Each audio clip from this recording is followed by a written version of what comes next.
Vamos lá, vamos falar sério, porque a partir de agora vocês têm o fechamento do mercado junto comigo, com o Rafael Lara e com o senhor Gabriel Monteiro, que daqui a pouquinho está chegando por aí. Hoje vocês acompanham as últimas notícias desse dia aqui, os últimos movimentos das bolsas do Brasil e do mundo, comigo e com os meninos, que daqui a pouco aparecem aqui na minha tela. Mas saibam que hoje a gente vai ter papo aqui super interessante, primeiro com o sócio da Nexo Investimentos, o Alexandre Chukovski, que a gente já falou ainda há pouco. A gente ainda vai ter também aqui o head exatamente isso, a gente vai ter aqui o head da ZAL Investimentos para poder falar um pouco mais aqui sobre esse mercado. E aí a gente quer, claro, que você, tá, todo mundo aqui que está com a gente, já assistindo a gente desde manhã, já compartilhando aqui, né, da nossa programação, deixem seu like, eu quero ver a interação de vocês aqui, inclusive, nesse papo junto com o pessoal. Agora que o professor Cabral saiu aqui do estúdio, eu consigo, né, ter uma concentração um pouco maior, eu consigo dar boa tarde para todos vocês, porque ele saiu tendo crise de riso aqui. Eu tenho certeza que vocês estavam ouvindo isso. Tenho certeza absoluta que vocês estavam ouvindo isso. Mas boa tarde para o pessoal aí do chat, boa tarde para quem já está acompanhando aí a gente, boa tarde a MPK, Rui das Neves, dando boa tarde para mim, inclusive, para o MPK, você, Rafael. Você... Mas é Chukovski o nome dele, mas estão dizendo que você não aguentou aqui. Ezequiel, boa tarde para você também. Professor Cabral, tudo é culpa do Cabral. Já ouviu falar, né? Quem descobriu o Brasil? Cabral, tudo é culpa do Cabral. É que o que aconteceu foi um efeito borboleta. Por quê? Eu falei, né, o grande Alexander Chukovski, que vem aqui, aí eu falei, o Alexander, o professor, ele falou, Helder? Eu falei, Chukovski. Aí o Júnior, que apareceu agora há pouco aqui para vocês, inclusive, um dos caras mais engraçados da BBC inteira, eu morro de ir com o Júnior, começou a ter um ataque de riso. Aí lascou, porque o Cabral começou a ficar do meu lado roxo, aqui, né, porque ele fica igual um pimentão, né, aqui, e aí me quebra, né, que vocês sabem que eu também tenho ataque de riso fácil aqui, principalmente de sexta-feira. Daiane, você não só pode, como deve estar aqui, tá? Tô vendo ela dizer que ontem, perguntando se mulher pode assistir, porque ontem fui cortada da live do professor Cabral, porque o convidado tinha esposa. Alguma coisa assim, é isso? Bom, que isso? Daiane, você aqui não só pode, como deve. Esteja, por favor, aqui sempre, todos os dias, na nossa programação, tá? A gente, inclusive, hoje eu estou muito feliz até que a gente tem... Vou atualizar esse dado daqui a pouquinho para vocês. 5 milhões de contas ativas aí abertas nas corretoras aí na B3. Então, no final das contas, mais de 1 milhão dessas contas é do público feminino. Aí, parabéns. Tá? Não, parabéns. Tá? Então, ó, muito bom. Daiane, você não só pode como deve. Inclusive, vou fazer um post sobre isso depois lá no meu Instagram. Fazer de collab também, Débora. Você não faz collab comigo, entendeu? A Débora tem preconceito comigo. Queria aqui, alô, Léo Dias, você quer uma fofoca boa pra hoje, ó? Débora me odeia. Brincadeira. Eu cobrei de você semana passada pra gente fazer o Reels. Isso é verdade. Fugiu de mim. Isso é verdade. É que eu corro muito aqui. Mas o seu Reels ficou maravilhoso. Eu fiquei orgulhoso. Foi você que sugeriu a ideia. Muito bem. Inclusive, quem quiser sugerir, a gente tenta. Vamos lá dar boa tarde pro senhor Gabriel Monteiro, que já tá aqui também com a gente. Olha aí, boa tarde, Gabriel. Boa tarde, Débora. Alguém para sentar nessa cadeira um pouco mais tranquilo, né, do que o professor Cabral. Eu fico esperando ali. Estão dizendo aqui no chat que ele toma Rivotril e todos os rios aí da vida, né, para poder entender. Estão dizendo aqui, eu não sei de nada disso não, pergunta para ele depois, gente. Estão dizendo aqui, eu fui falar, lá vem. Não, mas o professor Cabral é um querido e é sempre um prazer sentar aqui no lugar dele, escutar um pouquinho aqui o finalzinho do programa. Inclusive, quando ele estava no Rio de Janeiro, a gente sentiu uma falta dele danada aqui. Não, mas eu fiquei com medo dele passar mal aqui, que ele tava roxo. e eu acho que a BBC tem que ter um protocolo aqui de um cardiologista todo dia. 3 às 4. Se torna insalubre. Eu senti um certo perigo ali. Olha, poucas coisas conseguem me descontrar. Olha, tá vendo? Desconcentrar. Pouquíssimas coisas nessa vida. Eu juro, assim, não por nada, mas, né, a gente, anos-luz, eu vou pular essa parte do tempo, fazendo reportagem em rua, essas coisas. Então, ou você aprende a ter que realmente focar na câmera, ou você tá ferrado, você não vai conseguir trabalhar. Mas o professor Cabral eu não consigo, gente. Particularmente, ele consegue desestruturar todo mundo, ele contagia e faz falta quando ele não está aqui. O Edson Pereira está dizendo que é novo por aqui, é de Santos. Edson, tá chuva aí, tá sol, como é que tá aí, hein? Você é santista, Edson? Para aparecer por aí. Edson, continue por aqui, não só venha uma vez, apareça e suma não, tá, Edson? Depois você me fala se tá chuva, se tá sol aí em Santos, esse final de semana devo estar já chegando por aí.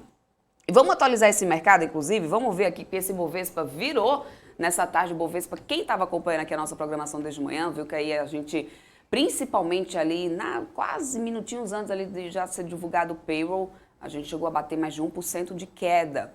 E aí, acompanhando, inclusive, o mau humor do mercado inteiro, né, externo, que estava na expectativa desse payroll. O payroll veio acima da expectativa, né? Mas ainda assim o Ibovespa passou a manhã inteira em queda. Lá nos Estados Unidos, bolsas ficaram operando mistas, isso até por volta do meio-dia. Aí depois o Ibovespa virou, está subindo agora, voltou para os 112 mil pontos, 112.047 pontos agora, subindo 0,31% nesse momento. No dólar futuro, a gente tinha alta desde manhã e continua, gente, olha só, 5,35 agora está o dólar subindo 0,76%. No mapa de calor do Profit Pro da Nelogic, olha só, Eco-Rodovias liderando essas quedas desde o período, liderando quedas desde o período da manhã, mesmo agora com o Ibovespa tendo virado o sinal aí para o positivo. Então a gente tem Eco-Rodovias caindo 6,25%, lembrando que aqui nesse caso da Eco-Rodovias houve uma mudança na direção, né, da companhia e isso tem refletido aí no papel hoje. Exetec cai 5,77% em seguida, e não é só Exetec, no setor de construção tem outras por aqui, MRV caindo mais de 4%, JHSF caindo 4,33%, né? Varejo aparecendo mais uma vez, né, nas quedas do dia, Via cai 5,36%, Grupo Soma está caindo 3,19% nesse momento, Magazine Luiza 3,37%. Temos o dólar em alta, Aéreas e Turismo, está aqui, olha só, Gol 3,62%, CVC caindo 5,32% nesse momento. Vamos aqui olhar para as altas então do dia. Cielo, que teve resultado divulgado, bons números. Ontem, depois, na véspera subia, divulgou o resultado, no dia seguinte caiu, hoje está recuperando. Aqui está subindo 6,85% por enquanto. Tecnologia que ontem, né, local web tinha ficado aí nas maiores perdas do dia, hoje está subindo 6,52% agora. E aí a gente tem setor de petróleo de commodity, gente, num sinal positivo, petróleo que, aliás, né, mais cedo tinha atualizado vocês aqui, quem viu assistindo a gente desde o BMC News pela manhã, eu tinha atualizado sobre commodities, que a gente tinha o petróleo Brent e o WTI subindo na casa dos 2%, o barril chegando a passar dos $90. E aí, nesse momento, a gente continua com esse mesmo cenário. O Brent está subindo 2,56% agora, com o barril cotado a $93,44, e o WTI está subindo 2,63%, com o barril cotado a $92,64. Tá? Esse é o cenário que a gente tem para o dólar, e aí aqui no setor de petróleo, olha só, a gente tem tudo praticamente no verdinho, com exceção de Ultrapar e Vibra Energia, que estão aqui nas quedas. Ultrapar caindo 2,42%. Mas a Prio está conseguindo subir 5,89%, Braskem 5, 4,89%, Petro 3 sobe 2,18%, Petro 4, 2,43%. A gente ainda está sem a referência de Dalian e dos contratos futuros de Dalian na Ásia na cotação do minério de ferro e também de Qingdao, mas Singapura teve uma cotação positiva, é isso que está meio que guiando esses mercados nesse dia, mercados de mineração nesses dias aí de feriado por lá na Ásia. Aí a Vale, olha só, 1,92% de alta agora. Bradespar subindo 1,17%, Ferbasa 0,32%, CSN Mineração 0,28%. Gerdau Metalúrgica e Gerdau aqui não estão conseguindo se manter no positivo, e Minas é a menor queda do setor. Esse é o retrato que a gente tem agora desse... deixa eu só atualizar vocês, Estados Unidos, gente. Mais cedo eu falei que as bolsas, quando abriram por lá, né, abriram operando mistas, depois o resultado do payroll, mas agora, por exemplo, o Dow Jones está praticamente na estabilidade, mas ainda no sinal positivo subindo 0,06%, S&P 500 sobe 0,77% agora, e NASA que está subindo 1,78%. NASA que inclusive caiu bastante esses dias depois do resultado de algumas gigantes da tecnologia, mas o resultado da Amazon foi bom, a gente vai atualizar vocês já sobre isso. Então já vamos para o nosso giro de notícias, né? Começar essa edição aqui, começar esse giro de notícias aqui para poder atualizar vocês aqui de tudo que veio acontecendo aqui durante essa tarde. Fazendo primeiro notícia de BRF, gente, que informou hoje a participação de 3,95% da BlackRock nas ações ordinárias da companhia. Houve uma redução, certo, Rafa? Exatamente, Débora. O percentual representativo da participação da gestora norte-americana BlackRock foi reduzido por conta do aumento de capital social da companhia. Mesmo assim, A empresa estadunidense possui agora 3,95% do total de ações ordinárias emitidas pela BRF, porcentagem equivalente a mais de 40 milhões de reais em papéis. De acordo com o comunicado, o aporte foi feito estritamente para fins de investimento e não visa alterar o controle acionário ou a estrutura administrativa da empresa. Débora. Maravilha, Rafa. Inclusive, trouxe aqui o setor de frigoríficos para a gente dar uma olhada agora. A BRF está liderando quedas, 4,99% depois dessa notícia.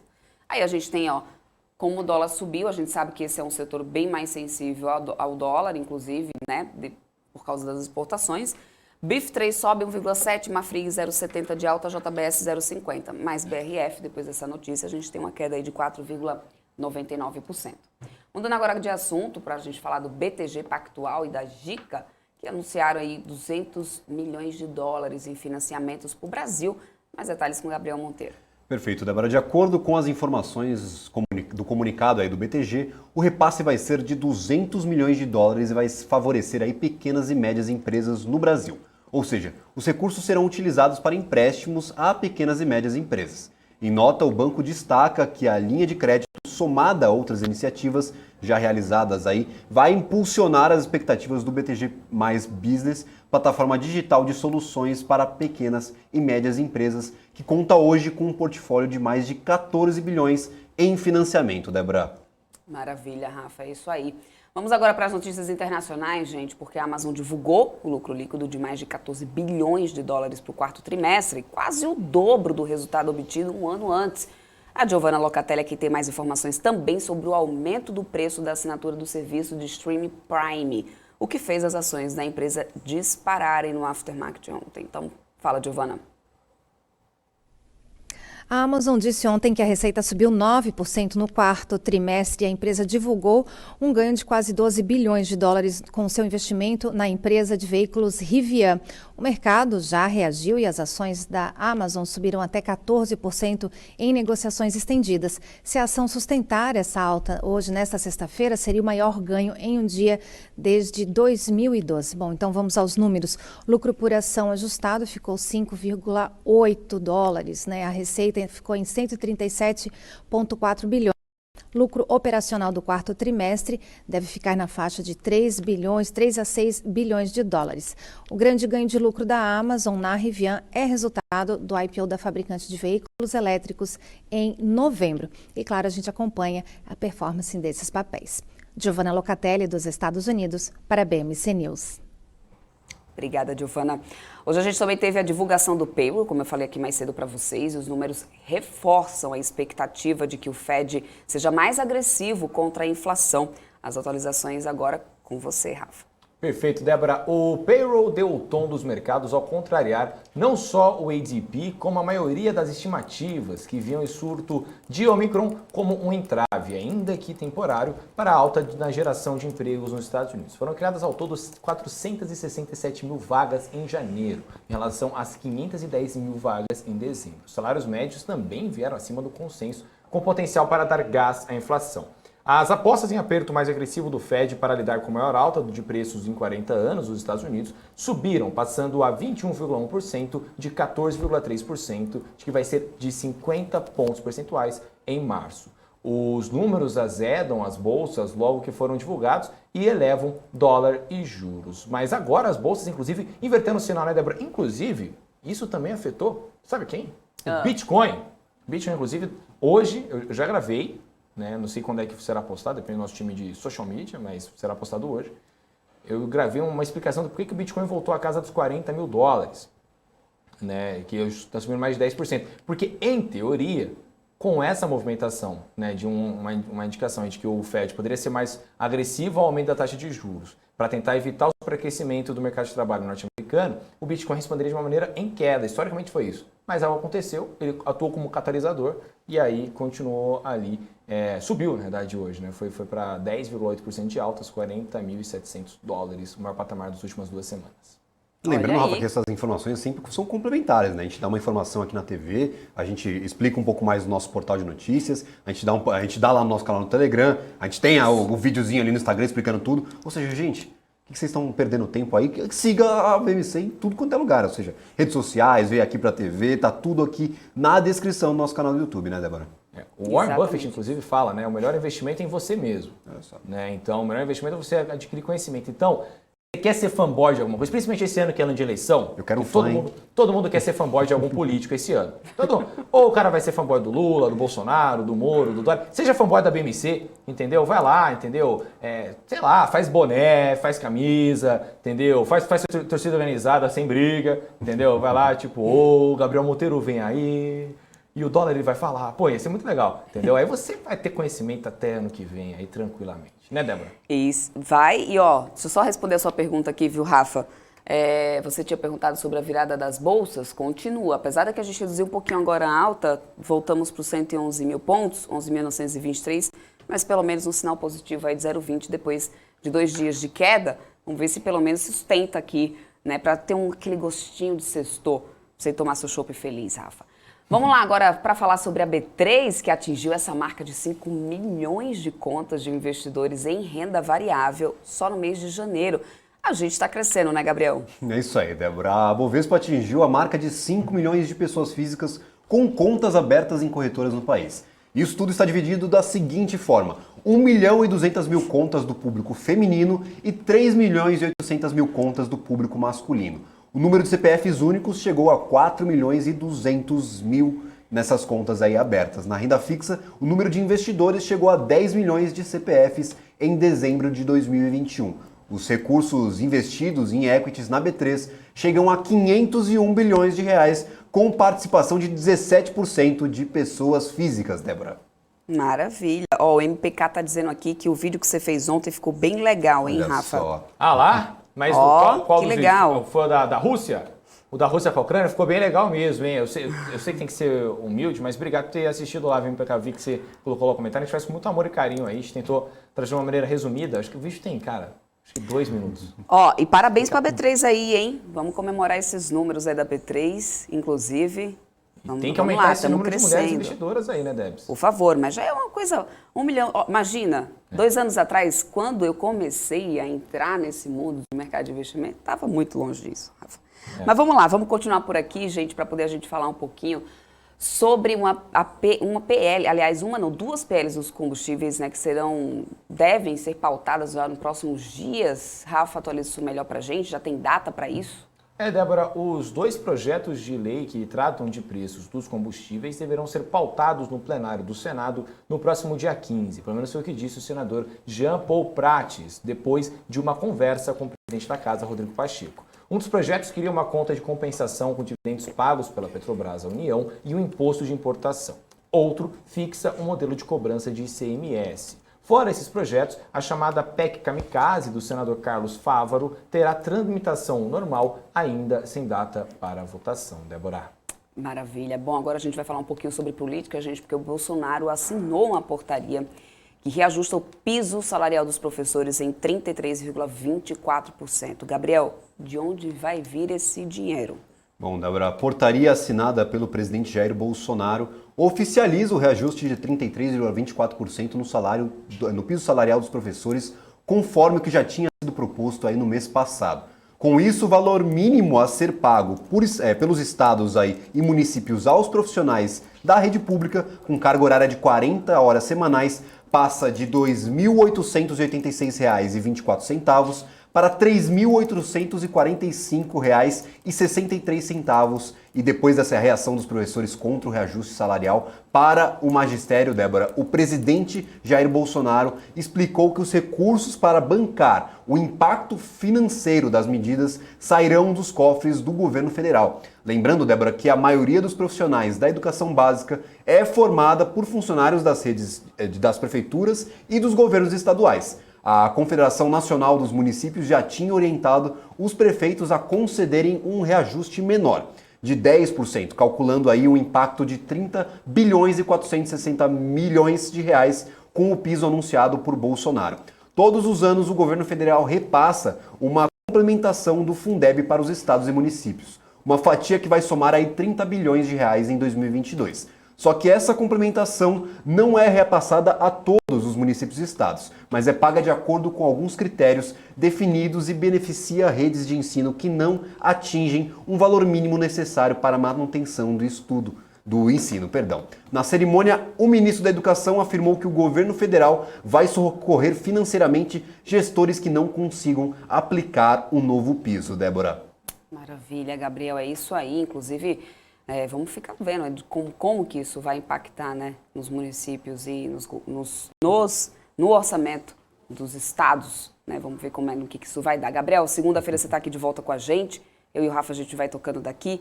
Muito obrigada, e é isso aí, né, Rafa? Vamos lá, vamos tocando por aqui, falando com o pessoal, inclusive com o nosso chat aqui, ver como é que tá esse povo animado para essa sexta-feira, por um acaso? Pois é, o pessoal deve estar animado, né? Inclusive, viu? Não sei se eu falo já. Vou soltar, hoje é sexta-feira, eu tô de bom humor.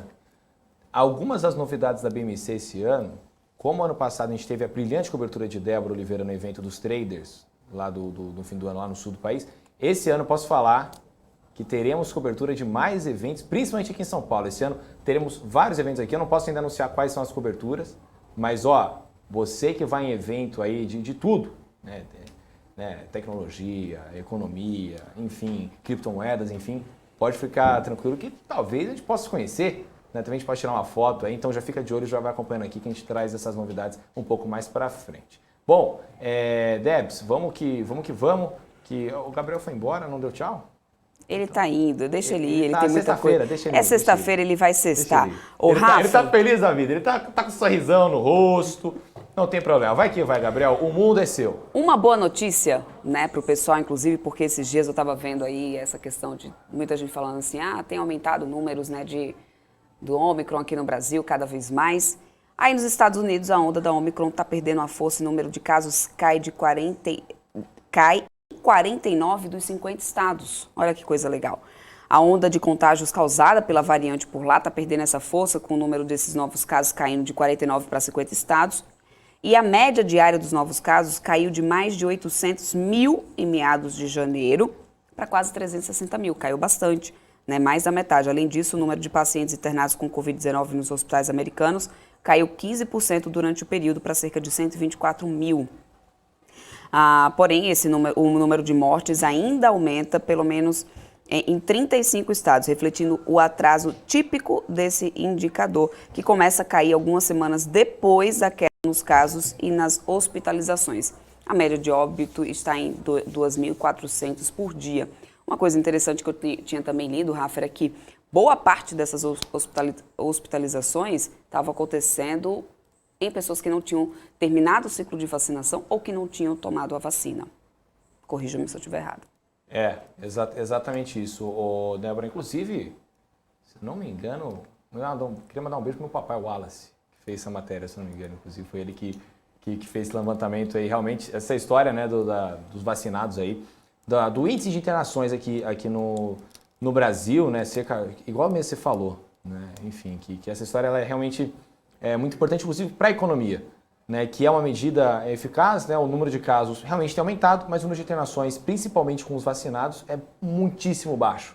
Né? A gente tem esses relatórios já, tem esses dados, né, é ciência, então é bem bacana, mas como todo ano a gente vai ter crise para todo lado, né, igual ontem eu esqueci qual foi o entrevistado que me falou isso, acho que foi no BMC Deal, o entrevistado, inclusive o BMC Deal de ontem foi sensacional, com o pessoal da Bis Capital. É uma fintech de crédito, sensacional, papo muito bacana. Ele falou, todo ano o Brasil está em crise. Todo ano. Desde 2015, eu não lembro que foi quando... Não, 2017, foi quando foi lançada a empresa deles. Eu não lembro de um ano sem crise aqui no Brasil. Então, na própria Bolsa sempre tem um temor. E agora, a gente tem um temor lá fora do que? Da tensão geopolítica. Né, que continua, inclusive, chamando a atenção nos jornais lá de fora. Né, você vê como é que eu fui agora? Né, eu fui trazendo os ganchos, você viu, né, Débora? Muito bem. Inclusive, né, porque o que acontece? Hoje lá fora, eu acho que é a primeira vez na semana, ou no mês talvez, a gente está um mês já fazendo essa cobertura lá dos heads lá de fora, que o título principal não é da questão da tensão geopolítica lá nos Estados Unidos, e sim da questão da taxa de emprego norte-americano, o payroll, então assumindo aí a fronteira, aí, né, assumindo a fronteira, que fala, assumindo a vanguarda, né, das bolsas norte-americanas hoje, aí disparando então aí, né, essa questão da contratação nos Estados Unidos acelerando à medida que a economia vai resistindo a Ômicron, né? Então a gente torce para que continue dessa maneira, né? A gente torce para que a gente vá cada vez mais caminhando para um cenário pós-pandêmico, inclusive numa economia, num mercado ineficiente como o brasileiro, né? Igual a gente conversa sempre aqui sobre os conceitos de Marx, né? Não, o Howard Marx no caso, né? Enfim, Buffett, enfim, justamente sobre essa questão dos mercados ineficientes, né? E aqui a gente tem um mercado que ele precisa muito, por exemplo, de alguns setores, né? O setor estatal, né? Mesmo a Petrobras é a maior empresa do Ibovespa, né? A gente precisa de commodities, a gente precisa também do setor de varejo, né? Para o setor de varejo andar, a gente precisa das pessoas na rua, né? Para as pessoas estarem na rua, elas precisam não ter, né, pandemia rolando. Então, precisa ter aí um cenário pós-pandêmico cada vez mais para a nossa bolsa voltar a disparar, não é mesmo, Débora? Isso aí. Rafa, vamos lá bater um papo agora com o Head de Renda Variável da Zau Investimentos, o Flávio Oliveira, que já está aqui com a gente nessa sexta-feira, em que a gente segue aqui com o Ibovespa, pelo menos um sinal positivo agora. Uma ótima tarde para você, Flávio. Obrigado por ter aceito o nosso convite. Seja bem-vindo aqui à BMC. Boa tarde, Rafael. Boa tarde, Débora. Boa tarde a todos aí que estão nos assistindo. E é isso aí, sextou, né? Sextamos, aê. Ó, não, peraí, deixa eu só colocar um negócio. Ô, Flávio, o que isso daqui agora, eu tô achando que você tomou um golinho de vodka, é brincadeira, tá? Você meteu assim, ó, pô, sextou, né? Sextou, plau. Falei, ó, meteu-lhe o shot e não combinaram comigo. Falei, pô, me pegaram agora de surpresa aqui, sextou e vamos que vamos. Hoje vai ser a melhor entrevista do dia. É isso aí, o Irish Coffee, né? Boa. É isso, Flávio. Deixa eu começar, então, já te perguntando, já que você agora está no grau para isso, deixa eu começar te perguntando sobre essa onda aí de alta de commodities, bem desse começo do ano, né? Qual que é o limite dessas fortes altas, na tua opinião? Assim, existe um patamar a ser atingido? E quais os riscos atrelados a esse movimento? A gente está vendo agora, por exemplo, em relação ao petróleo, a gente tem aí o petróleo chegando na casa dos 92 dólares o barril e tem muita gente já falando em chegar a 100 dólares, está bem mais perto do que isso do que nunca, né? O minério de ferro, claro, tem aí esse feriado todo lá na Ásia, mas o minério de ferro também já está ali na casa dos 140 dólares. Como é que está a tua visão em relação a isso? Bom, de forma geral, é impossível a gente saber até onde as commodities podem ir, mas levando em conta questões como crescimento econômico, capacidade de extração, eu diria que elas já estão bem precificadas. Pode andar mais? Sempre pode, ainda mais quando a gente fala de um conflito geopolítico. Mas a nossa expectativa não é que as commodities sigam numa alta muito forte, que elas andem da mesma forma que elas andaram. Porém, as empresas brasileiras, elas estão muito mal precificadas se a gente for comparar com seus pares internacionais. Então, acho que o principal ponto é que nós temos espaço para uma elevação dos preços das nossas empresas, mesmo que as commodities não tenham essas altas tão aceleradas. Na nossa visão, mesmo que a gente permaneça simplesmente nos patamares atuais, as nossas empresas, elas conseguiriam ter uma performance interessante com o fluxo gerado tanto do câmbio atual ou até um pouco mais baixo, quanto nos preços atuais. Essa decisão, né, do Copom aí, né, a gente viu essa também, né, esse movimento no varejo. Você acredita que essa movimentação do Banco Central, principalmente para esse ano, pode ser um gatilho, um indicativo de gatilho positivo até o fim do ano? Né, porque isso é a questão principal, inclusive, do varejo. Né? Ano passado a gente começou o ano falando que o fim do ano iria ter o rally de fim de ano, Black Friday, vacinação disparando, não sei das quantas. Não rolou. Né? E aí esse ano agora a gente está tentando se agarrar em alguma coisa para o setor de varejo conseguir disparar. Você acha que essas decisões do Copom, elas dão uma certa base aí para o investidor conseguir pensar no médio prazo, pelo menos? Tu fez uma pergunta bem interessante. Daqui até o final do ano é bem complicado dizer, principalmente pelo fator eleitoral, né? Que a gente pode ter aí muitas surpresas, até principalmente a partir, né, do nosso segundo trimestre. Agora, no ano passado, a gente fez uma precificação de terra arrasada aqui no Brasil, de que o juro ia subir em linha reta sem parar, a atividade econômica ia cair, a inflação ia ser persistente. E hoje a gente já vê um comunicado do Banco Central após essa última elevação de que ele poderia ser um pouco mais dovish, um pouco mais suave, se a inflação realmente começar a responder positivamente, né? Realmente começar a convergir. E isso pode sim ser um alento para o setor de varejo, porque apesar de ser um setor que tem muita concorrência, todos os desafios que a gente já sabe, ele sofreu demais. Então, não consigo dizer se vai ser uma coisa para esse ano, mas se o investidor está olhando por um prazo médio, essas decisões do Banco Central de talvez não subir tanto os juros nas próximas reuniões, ou até dependendo de como a inflação for, cessar os aumentos, o que é altamente improvável, mas pode acontecer, a gente pode ter sim uma resposta bem positiva do varejo. Porque é aquilo, né? Ano passado, o segundo semestre pesou demais e o setor de varejo foi um dos que mais sofreu. Isso é um fato. Olhando também para o setor de tecnologia, porque esse também foi outro setor que sofreu aí bastante, inclusive, daqui a pouco eu vou trazer aqui o setor de tecnologia para a gente dar uma olhada. Além, né, de ser impactado também pela política monetária, as ações são impactadas diretamente pelo cenário global, e isso a gente acabou de ver, inclusive, né, com esses maus resultados aí do Facebook, que acionaram aí um alerta nos investidores de todo mundo. Na sua visão, existe algum outro fator, algum outro gatilho para essa situação do setor de tecnologia? Porque, assim, esse tem sido, como aparentemente já nesse primeiro mês do ano, como varejo, o setor que mais tem apanhado realmente aí, né, nesse início de 2022. Eu realmente gosto do setor de tecnologia, super acho ele interessante, apesar de achar hoje, né, que a gente tem muitas oportunidades aí nas ações de valor. Agora, são dois desafios. O primeiro deles é a elevação de juro norte-americano, elevação de juro aqui. Isso, naturalmente, faz essas empresas que têm esses múltiplos mais altos cederem com muito mais intensidade. Agora, o que eu acho que deve estar assustando o mercado é aquela questão do choque de realidade, né? Tu acredita que um determinado nicho de mercado ele tem um potencial de crescimento muito grande, todo mundo compra a tese, e, eventualmente, algumas empresas grandes do setor começam a apresentar resultados não tão bons. E isso pode gerar um efeito de contaminação. A gente pode ter muitas pessoas revisando as suas teses de crescimento para a parte de tecnologia. Ou seja, a gente não está só falando de reduzir o múltiplo porque o juro caiu. Aliás, porque o juro subiu, desculpa. A gente está falando de realmente questionar a viabilidade de certos projetos e o crescimento de certas empresas que hoje negociam a múltiplos muito altos. Então, acho que essa é uma questão super importante.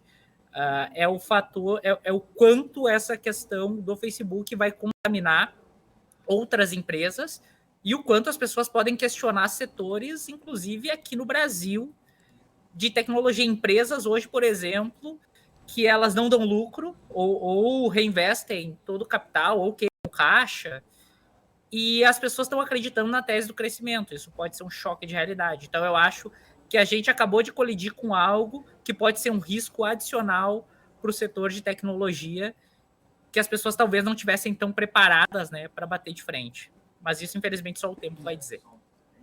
Acredita que o dólar também é um fator que pesa nessa conta aí do setor de tecnologia? Olha, o dólar, ele aqui no Brasil é um problema pela questão inflacionária, né? Porque a gente, infelizmente, não ganhamos em dólar, pelo menos eu não sei vocês aí, tal, vai saber, né? Eu ganho Para Bitcoin. nossa tristeza. Acho que Mas o ponto principal aqui no Brasil é que se a gente continuar tendo um dólar se fortalecendo com relação à nossa moeda, isso é um fator inflacionário, eleva o juro aqui, aumenta o custo de capital, aumenta, né, as taxas livres de risco, e isso gera um problema para essas empresas de múltiplos elevados. Perfeito. Agora, Flávio, eu queria discutir um pouco com você sobre esses dados do payroll, né? Como é que você acha que esses dados fortes podem afetar a retirada de estímulos, né? Principalmente numa certa postura do Federal Reserve de tentar evitar o superaquecimento do mercado de trabalho, que hoje, né, mostrou para a gente que veio ainda acima do esperado, com 467 mil vagas aí geradas, né? Pois então, isso daí é uma outra questão que é super importante. Acho que é muito mais um sinal de alerta para a gente seguir acompanhando, mas o grande ponto nos Estados Unidos o problema inflacionário é muito diferente do nosso. A gente aqui não tem pressão de salários, nós temos outros tipos de pressão. Agora, lá a questão da mão de obra, ela é muito complicada e acaba sendo mais um gatilho de inflação para eles. Então, se a economia está pujante, o Federal pode eventualmente elevar as taxas de juro mais rápido, retirar estímulos ainda mais rápido do que o esperado, e talvez num cenário extremo, o nosso querido Powell pode virar o Roberto Campos Neto, né, e tocar o pé na taxa de juros e o negócio ir para a lua. E isso eu acho que não está no cenário de ninguém, uma elevação muito mais intensa dos juros americanos e acabaria penalizando a todos nós. Então, acho que isso é uma coisa até engraçada. É difícil eu pensar com a minha cabeça de 10 anos atrás, pensar, nossa, saíram dados bons da economia e a Bolsa reagiu muito mal. E esse é o ponto que nós estamos hoje. O mercado tá muito viciado em estímulos e essas retiradas muito abruptas ou muito intensas poderiam gerar problemas, sim.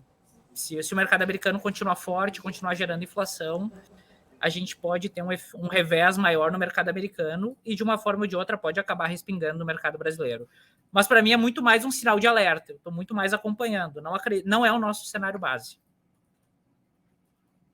Flávio, mandaram aqui pra gente pergunta, que o Rafael Maurício mandou aqui pra gente. Boa tarde a todos. Sei que o Flávio gosta muito da empresa Camil. Por favor, pergunte a ele se o preço das commodities pode impactar a expansão da empresa. Muito obrigado. Você gosta de Camil, então, Flávio? Não é o ativo que eu mais acompanho, mas coincidentemente estava conversando com o pessoal de uma área de análise sobre esse ativo. O problema aí que eu acho da Camil é o mercado interno, né? Se o preço das commodities segue em alta, porque uma coisa é a gente repassar preço para o investidor estrangeiro, outra coisa é a gente repassar preço no mercado local, que a gente já está com um problema aí das pessoas com a renda muito apertada, principalmente depois da pandemia. Então, essa que seria a minha preocupação com relação a Camil. Não é a gente chegar naquele ponto que o custo, né, o custo de aquisição, né, o custo da commodity ele aumenta de alguma forma, teus custos para manter a tua operação e tu não consegue repassar preço com a mesma intensidade. Eu gosto do case, acho uma empresa excelente, muito bem gerida, mas eu tenho essa questão comigo. Putz, será que, num caso de ciclos de elevação das commodities alimentares, esses caras eles vão conseguir manter as margens, por exemplo? É uma dúvida. Perfeito. Então a resposta é Rafael, que atirou no escuro, mas conseguiu acertar, hein? Ele não falou, eu sei que o Flávio gosta muito de Camil. Eu falei, deve ser fãzaço do Flávio, ele deve conhecer o Flávio há 1000 anos, né? Enfim. Flávio, Deb, você vai daí? Vamos lá, eu vou daqui, Rafa. Olha só, a gente tem visto, né, Flávio, essa corrida eleitoral mais intensa ultimamente, até com entrevistas, debates, propagandas, projetos de governo, enfim, já sendo muito falado. Aliás, desde o ano passado a sensação é que a gente está vivendo uma eterna campanha eleitoral, né? Como que isso pode acabar afetando o mercado, na sua opinião? Assim, a gente sabe que isso também já pesa muita coisa lá em Brasília, porque ano eleitoral muita coisa já deixa de andar, né, em Brasília. Mas, na sua opinião, no geral, além disso, além dessas questões, né, de pautas no Congresso e tudo mais, como mais isso pode acabar afetando o mercado? Esse clima eleitoral antecipado que a gente tem vivido? Olha, na minha visão, já vem afetando, né? Eu acho que o fato de a gente ter ido para perto dos 100 mil pontos já é o reflexo de uma antecipação de risco eleitoral. O que eu acho que poderia gerar mais questões, mais problemas, seria se a gente... São 2 pontos. Primeiro, a gente começar a ter sucessivas tentativas por parte do governo de fazer mais fiscal, de fazer mais benesses e aumentar a expansão de gastos através de qualquer tipo de artifício. E o segundo ponto que eu acho que é complicado é com relação às falas dos presidenciáveis, né, que vão estar encabeçando as pesquisas.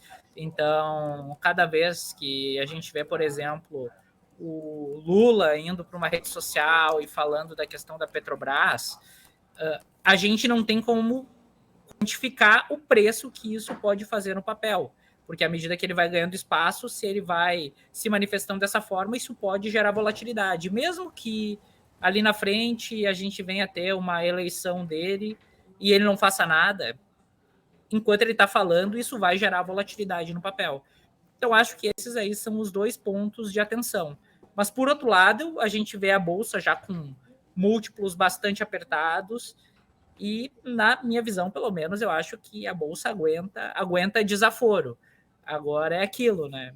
Se for muito fiscal ou muitas promessas, ou o mercado sentir que essas promessas pré-eleitorais podem se tornar realidade após uma eleição, a gente pode ter um cenário mais negativo. Mas eu realmente acho, do ângulo que eu estou vendo e com o preço que a gente está hoje, que essas questões seriam muito mais geradores de volatilidade do que determinantes de preço de médio prazo, por exemplo. Perfeito, perfeito. Então, ô, Flávio, ó, tem gente aqui no nosso chat aqui. Gente, só para avisar, viu? Antes o pessoal vai começar a brigar de novo de política. Gente, ontem aqui no Top News, recebeu o Paulo Gala, que é economista-chefe do Banco Master. Um papo sensacional, entendeu? Toda vez a gente traz aqui convidados bons aqui no Top News, sempre bate-papo. Só que o pessoal tá chegando em época de eleição já, como a gente tá falando, e aí o pessoal fica brigando no chat, sem mandar pergunta. Porque eles querem ficar brigando no chat de, odeio Lula, odeio Bolsonaro, odeio Dória, odeio Moro, odeio sei lá quem, enfim. E não manda pergunta. Então, gente, pelo amor de Deus, manda pergunta sobre coisas que importem mesmo para a economia, enfim, sobre, sabe, realmente, vamos andar, tá? Enfim, só deixando aí de novo. Porque aí ontem, sabe o que aconteceu, Flávio? Chegou no finalzinho, chegou faltando 1 minuto para acabar a entrevista, as pessoas mandaram 5 perguntas, cada uma. Aí não tem como fazer, entendeu? Então, ó, aproveitem, são 4h45, vocês mandem suas perguntas aí pra gente poder bater um papo. Enquanto isso, eu vou aproveitar para bater um papo aqui com o Flávio, então. Flávio, vamos voltar um pouquinho sobre o cenário externo, né? A gente está vendo aí uma mudança de postura no holofote norte-americano, né? A questão principal para gatilho nos últimos 2 anos, não só no mercado norte-americano, como em qualquer bolsa no mundo, foi a Covid-19. Né? Sempre foi a Covid-19, vai lançar uma vacina, o aumento de casos, não sei das quantas, isso sempre impactou. Agora, a gente está vendo uma mudança nisso, né? A gente está vendo as capas dos jornais do mundo inteiro, por exemplo, falando mais das tensões geopolíticas na Rússia, querendo invadir a Ucrânia ou não, do que a questão da Covid. Você acha que teve um ponto de virada, um turning point aí para as bolsas globais? E se sim, como é que o investidor aqui no Brasil mesmo consegue se posicionar para evitar sofrer com esse tipo de coisa, na sua opinião? Pois então, quando a gente fala de conflitos geopolíticos, a gente entra numa linha bem delicada, porque eles podem se ramificar e virar algo que ninguém espera, né? O que eu realmente acredito que é o efeito mais quantificável é que quando a gente tem conflitos dessas regiões, a gente tem uma expectativa da elevação do preço de commodity energética, como é o caso da questão do petróleo, gás. E quando a gente fala de inflação de petróleo, é um problema, porque tu gera uma cascata inflacionária em tudo, porque tudo precisa, de alguma forma, ser transportado. Então, para mim, o problema o problema quantificável que eu tenho na minha mão com essas questões geopolíticas é uma elevação de inflação global. Com uma inflação mais acelerada, a gente tem o mesmo problema, né, que é a questão do payroll, que é o Federal Reserve se sentir mais confortável para elevar os juros de uma forma mais rápida e talvez até mais intensa. Então, para mim, esse não foi necessariamente um turning point, mas é mais um vetor na direção inflacionária do mundo. A forma da gente se proteger é basicamente o investidor ele não estar com o ativo de risco. É muito difícil a gente prever para que lado os ativos vão quando a gente fala de uma elevação de juros na maior economia do mundo depois de toda essa expansão monetária que a gente teve. Então, a gente está nos ativos livres de risco, vamos dizer assim. Mas, para mim, pelo menos, eu não estou tentando me defender nesse momento, eu como investidor, inclusive. Eu, basicamente, estou aguardando as ramificações dessas questões, e se o mercado reage negativamente, ele chega num preço que eu julgo adequado, eu pego o percentual da minha carteira e vou às compras novamente.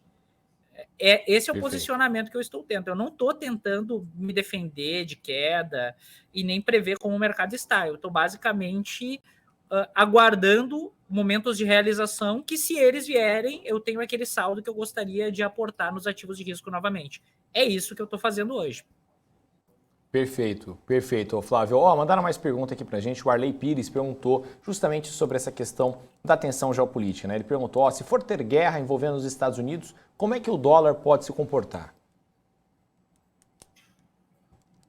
Excelente pergunta. Como o dólar pode se comportar? Cara, assim, de bate pronto, eu diria que nós ficaríamos fragilizados, a nossa moeda ficaria fragilizada com relação ao dólar.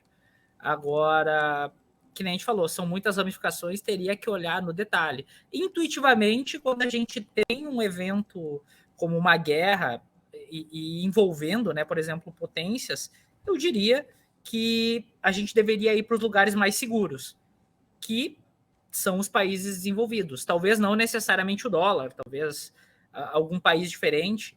Agora, eu vou ser bem honesto, eu não consigo responder. O que aconteceria, não conseguiria mesmo. Perfeito, perfeito. A pergunta de R$1 milhão, né? Como vai ser o dólar até o fim do ano? Todo mundo tem seu chute, todo mundo erra, é impressionante. Bom, o William Ramos aqui mandou pra gente. Flávio, qual que é a sua posição mais convicta na Bolsa Brasileira hoje? Isso é uma pergunta muito interessante, Flávio, porque a gente aqui recebe vários analistas, né, especialistas de vários cases diferentes, cases que às vezes parecem que só tem a crescer. Né? Por exemplo, vou dar um exemplo aqui, sei lá, Pets, por exemplo. Pets, poxa, é um monopólio no setor dela dentro da Bolsa, ela criou um ecossistema, ela está comprando agora uma lógica de luxo lá para conseguir ter um escape na sua receita, ter ali uma receita maior, o e-commerce está crescendo, enfim, né, ainda acabou de estrear na Bolsa, faz pouquíssimo tempo a IPO, então parece que está todo mundo otimista com Pets, por exemplo, ou B3, ou enfim. Você tem alguma posição nesse sentido, algum case que você acha assim, poxa, só tem gatilho de alta aqui, não tem como dar errado, e aí é aquilo também, né? O too good to be true é complicado, né? O muito bom para ser verdade, sempre tem que ficar um pouco de olho, principalmente no mercado financeiro, né, Flávio? Pois então, olha, eu vou te contar um segredo, tá? Sabe aquele negócio que o pessoal fala que para ganhar dinheiro tem que se concentrar? Eu sou o extremo oposto. Eu não pulverizo, mas eu diversifico bem. Então, hoje a minha carteira ela é comprada em vários fundos de ações diferentes e eu tenho as posições dos ativos que eu não tenho nenhuma concentração específica. Então, se eu falar de alguma posição que eu estou montado, se a gente for uma posição que eu estou montado, eu diria que eu estou extremamente posicionado em Bolsa Brasil. Quando eu falo Bolsa Brasil, eu diria porque eu tenho operações com derivativos de índice direcional para cima, e elas são bem significativas da minha posição. Então, eu de forma geral, estou olhando para a Bolsa como extremamente barata e estou posicionado, tenho operação com índice, trava de alta na BOVA, eu estou realmente bem direcional para cima com a Bolsa Brasil como um todo. Se eu fosse procurar as operações que eu acho que tem uma simetria muito favorável, eu já diria que, cara, as principais composições do índice, elas têm essa posição. Um case que eu canso de falar é Banco do Brasil. Não sei como vai ser o próximo mandatário, mas, cara, está negociando a menos de 70% do patrimonial e é um gerador de caixa. A gente vai pegar as ações da Petro, que tem toda aquela sombra por cima dela. Cara, se não mexerem na política de preço, esse negócio vai pagar mais dividendo esse ano do que pagou no ano passado.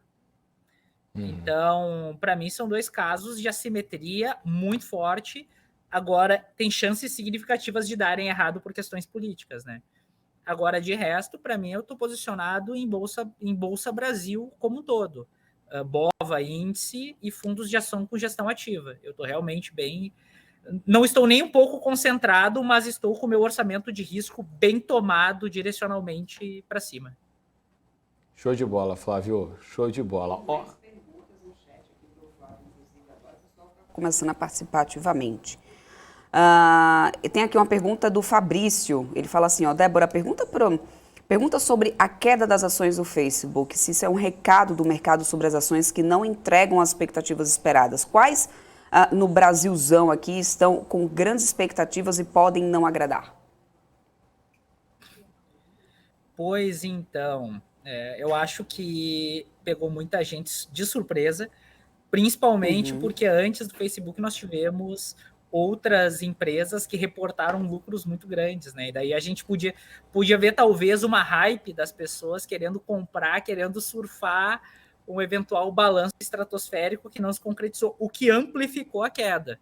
Mas sim, eu acho que essas empresas tech, elas podem ser colocadas à prova. Aqui no Brasil, a gente teve, por exemplo, uma onda de fintechs. Então, por exemplo, a gente tem o case do Nubank, que abriu capital recentemente, negociando a múltiplos muito, muito, muito altos, e a empresa teve uma queda muito acentuada. A gente tem ali o BID, eu gosto muito, acho interessantíssimo, mas o ativo negocia, negociou, né, principalmente no passado, a múltiplos muito elevados. Agora tem toda essa discussão se está barato ou caro. A gente tem ali empresas aí, como é o caso Localweb, que também são empresas aí de tecnologia que têm uma grande expectativa de crescimento. Então, acho que empresas dessa natureza podem ser impactadas negativamente. Agora, isso não, só para constar, tá, pessoal, isso não tem nada a ver com eu achar que são empresas ruins. Elas podem ser empresas ótimas, só que os múltiplos estarem um pouco desajustados. Elas podem ter que voltar para uma realidade antes de voltarem a subir.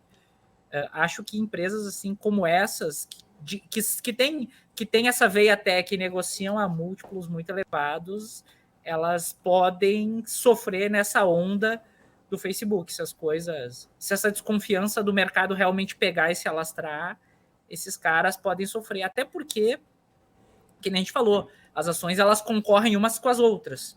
Então, no ambiente que tu tem uma empresa de valor negociando muito barato, tu pode ter uma saída de capital das empresas mais caras, ir para esse setor de valor e depois elas voltarem para essas empresas aí que têm um viés mais de crescimento. Acho que essas. Eu citei 3 nomes, por exemplo, que eu acho que podem ser impactados, mas todas que têm essa lógica podem sofrer na esteira. Né? Pode estar no meio. Sim, com toda certeza. Debs, tem mais pergunta por aí? Tem mais perguntas, sim. A Roberta está dizendo assim, vocês acham que os Estados Unidos vai entrar em guerra com a Rússia pela Ucrânia depois da saída desastrosa do Afeganistão? Alô, Olha Joe Biden. Isso daí a gente vai entrar num campo. É um grande mistério, né? Ela até comenta em seguida. É muito complicado. Né? Ela até comenta em seguida assim, 3 mil soldados para os Estados Unidos é nada, só estão marcando presença. Mas como essa presença americana impacta na Europa? E se a China entrar apoiando a Rússia, impacta nas nossas exportações? Olha, volto a dizer, geopolítica, quando a gente fala de conflito, pode ramificar para qualquer lado. Mas eu diria que na situação que a gente está vivendo, de uma possível retirada de estímulos da economia americana, não me parece ser algo muito popular para o governo se envolver num conflito de grandes proporções. E a própria China também teve seus eventos de desaceleração, está preocupada lá com as taxas de natalidade, de organizar a economia para ter um crescimento pujante na próxima década. Então, eu não sei o que dizer, o que vai acontecer se eventualmente a gente chegar às vias de fato nessa questão. Agora, não me parece haver motivos suficientes para a gente criar um conflito de larga escala a partir da Ucrânia. Mas, como eu falei, geopolítica não é necessariamente a minha praia, né? Exatamente, exatamente. Bom, ó, tem mais gente aqui mandando aqui pra gente. Se eu não me engano, é o César Norato o próximo, é isso, Débora? Isso. Exatamente. Sobre Banco do Brasil, se você percebeu a falta de procura deste ativo, já que o volume está muito baixo, faz muito tempo, o papel está meio largado, incrível, hoje o volume está em somente 100 milhões de reais até agora. E aí, essa é uma outra pergunta também, você acha que vai ter uma falta de procura aos ativos estatais em ano de eleição, Flávio? Olha, na verdade, não é o que a gente está vendo no setor de commodities. Eu acho que o dinheiro que está entrando em Brasil, ele vai buscar os ativos mais líquidos, né? E o Banco do Brasil está entre eles. Agora, realmente, o que a gente está vendo investidor estrangeiro comprar mais é o setor de commodities. Com relação ao desinteresse em Banco do Brasil, o nosso grande problema é que a gente tem a desconfiança, né, que a gente tem com relação à desaceleração da economia, que isso pode impactar balanço de banco. E eu gosto de Banco do Brasil porque ele tem uma carteira de crédito extremamente resiliente, tem uma parte significativa que é o consignado federal, aí tem o agrobusiness, que é uma outra parte da carteira, ou seja, eles são extremamente conservadores se a gente for pegar a carteira de crédito. E daí a gente tem o segundo ponto, que é o quê? Bancos hoje é um case que não envolve crescimento, né? A gente não imagina que os bancos vão ter o ROI que eles tinham no passado. A gente acha que antes, muito pelo contrário, eles estão sendo disruptados nas suas principais linhas de receita de serviços, por exemplo, que era o caso do Itaú. Então, eu não consigo falar com relação ao desinteresse, né, do mercado. Eu não acho que a gente vai ter necessariamente um desinteresse do dinheiro pelas ações estatais, voltando a dizer, em especial as ações de commodity. E eu gosto do Banco do Brasil, porque eu acho que o valor de balanço dele é maior do que o valor de mercado, e que se esse cara continuar minimamente rentável, continuar rentável como ele foi, a gente vai ter 2 dígitos de distribuição de dividendo. E para mim isso é muita coisa, né? Levando em conta o tipo de risco que a gente está correndo. Então, eu acho que esse, para mim, é o case. Se subir, bom. Se não subir, vou ficar coletando os dividendos. Eu acho que a gente tem aqui um risco muito baixo, porque vamos supor que a empresa não cresça, que a empresa comece a titubear daqui a alguns anos. Cara, tu vai coletando os dividendos e vai embolsando e vai realocando esse capital. Acho que, para mim, esse é o case. Eu adoro ativos pagadores de dividendo. Eu não sou o super fã do crescimento, tá? Eu sou um cara receita líquida, caixa, dividendo, é isso que eu gosto. E é isso que eu acho que o Banco do Brasil vai nos entregar. Perfeito, perfeito, Flávio. Ó, tem mais gente aqui perguntando pra gente aqui. A Luísa Gans Onó falando, e Bitcoin? Luísa, Bitcoin, quarta-feira, Crypto News, 7h30 da noite, vem comigo, entendeu? Eu sou o cara aqui que fala de criptomoeda o dia inteiro. Cryptoboy. Cryptoboy, então pode vir. Sim, não, eu vi no Instagram, curti alguma coisa tua de Bitcoin aqui. Você viu? Que tu tava postando, cara. Eu vi. A razão, né? A razão do porquê que hoje foi para $40 mil, né? Hoje disparou 10% aí, mesmo com o alto número aí nas vagas de emprego nos Estados Unidos. Né? Que faria, teoricamente, o Bitcoin cair por conta do aumento da taxa de juros do Fed para tentar frear o superaquecimento do mercado de trabalho. Bom, vamos lá, tem mais pergunta aqui pra gente. Muita gente está falando de Banco do Brasil ninguém quer. Perguntando se a reação da estatal, inclusive, também, se as estatais poderiam perder, estava no meio mas estava mais ou menos no meio do que o Flávio já estava respondendo pra gente aqui. Ô Flávio, inclusive, ontem a gente estava tendo um papo, né, com o Paulo Gala, porque a gente vai ter que bater muito papo sobre eleição também aqui, não tem jeito. Né? É ano de eleição, isso vai impactar a nossa bolsa, enfim. E aí a grande questão era a seguinte: a gente está tendo um cenário muito polarizado, né, entre 2 candidatos, o Bolsonaro e o Lula, isso é muito claro, e tem aí uma tentativa de terceira via sendo construída, mas no momento as pesquisas mostram muito polarizado entre Lula e Bolsonaro. Né? Os dois, obviamente, são lados completamente opostos, né, mas até mesmo nos seus discursos e tal. Como você acha que o cenário base vai se construir para o ano que vem? Porque a gente tinha uma impressão de que teria ali um Lula mais voltado a um centro, né? Existia ali, inclusive tem até matérias, né, escritas sobre isso, né, artigos de opinião. Teve ali um recuo do mercado em relação a essa confiança, né, desde aquela história de que o Guido Mantega poderia voltar como ministro da Economia, depois ele desmentiu essa história, e aí depois teve a história do Lula falar que não gostaria de dividendos da Petrobras, e sim que fosse reinvestido nas refinarias. E aí a gente tem também a questão do atual presidente Jair Bolsonaro, falando, né, sobre a lógica do teto de gastos, ajuste fiscal, enfim, querendo dar o reajuste de salário, por exemplo, a policiais, e tem essa briga aí com o ministro da Economia, Paulo Guedes. Como é que você acha que o cenário base se constrói para o ano que vem, com esses dois lados, né? Sem a gente tomar lado político? Justamente sobre 2 candidatos que têm discursos muito fortes, né, muito expressivos em relação à economia, e que podem acabar, de certa forma, incomodando o mercado, não? Pois então, eu acho que as pessoas, na minha visão, elas estão olhando para as pessoas e menos para os projetos. Tanto que as pessoas, Flávio, tu acha que se der Lula vai ser o quê? E se der Bolsonaro vai ser o quê? Eu digo, cara, a questão não é quem vai ser, a questão é qual o posicionamento que essa pessoa vai ter.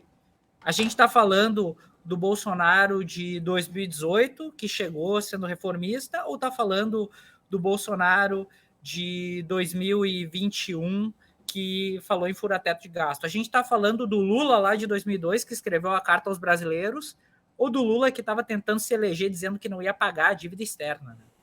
Então, acho que é muito mais essa questão que vai dar o tom.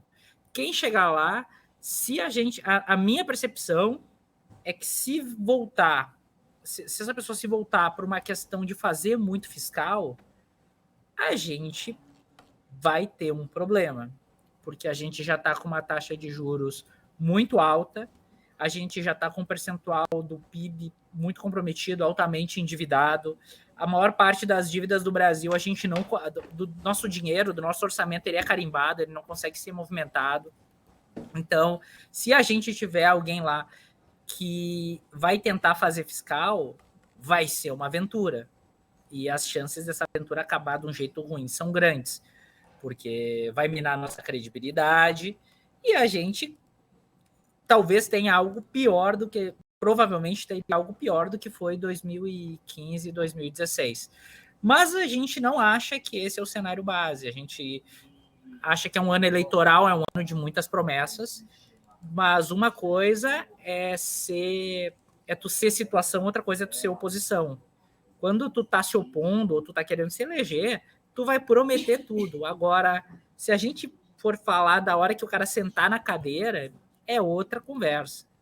A gente vê que, de forma geral, os presidentes do Brasil, eles são, de certa forma, assim, ortodoxos, né? A gente viu poucas vezes, né, eles sendo realmente heterodoxos e indo por um caminho muito, muito, muito complicado.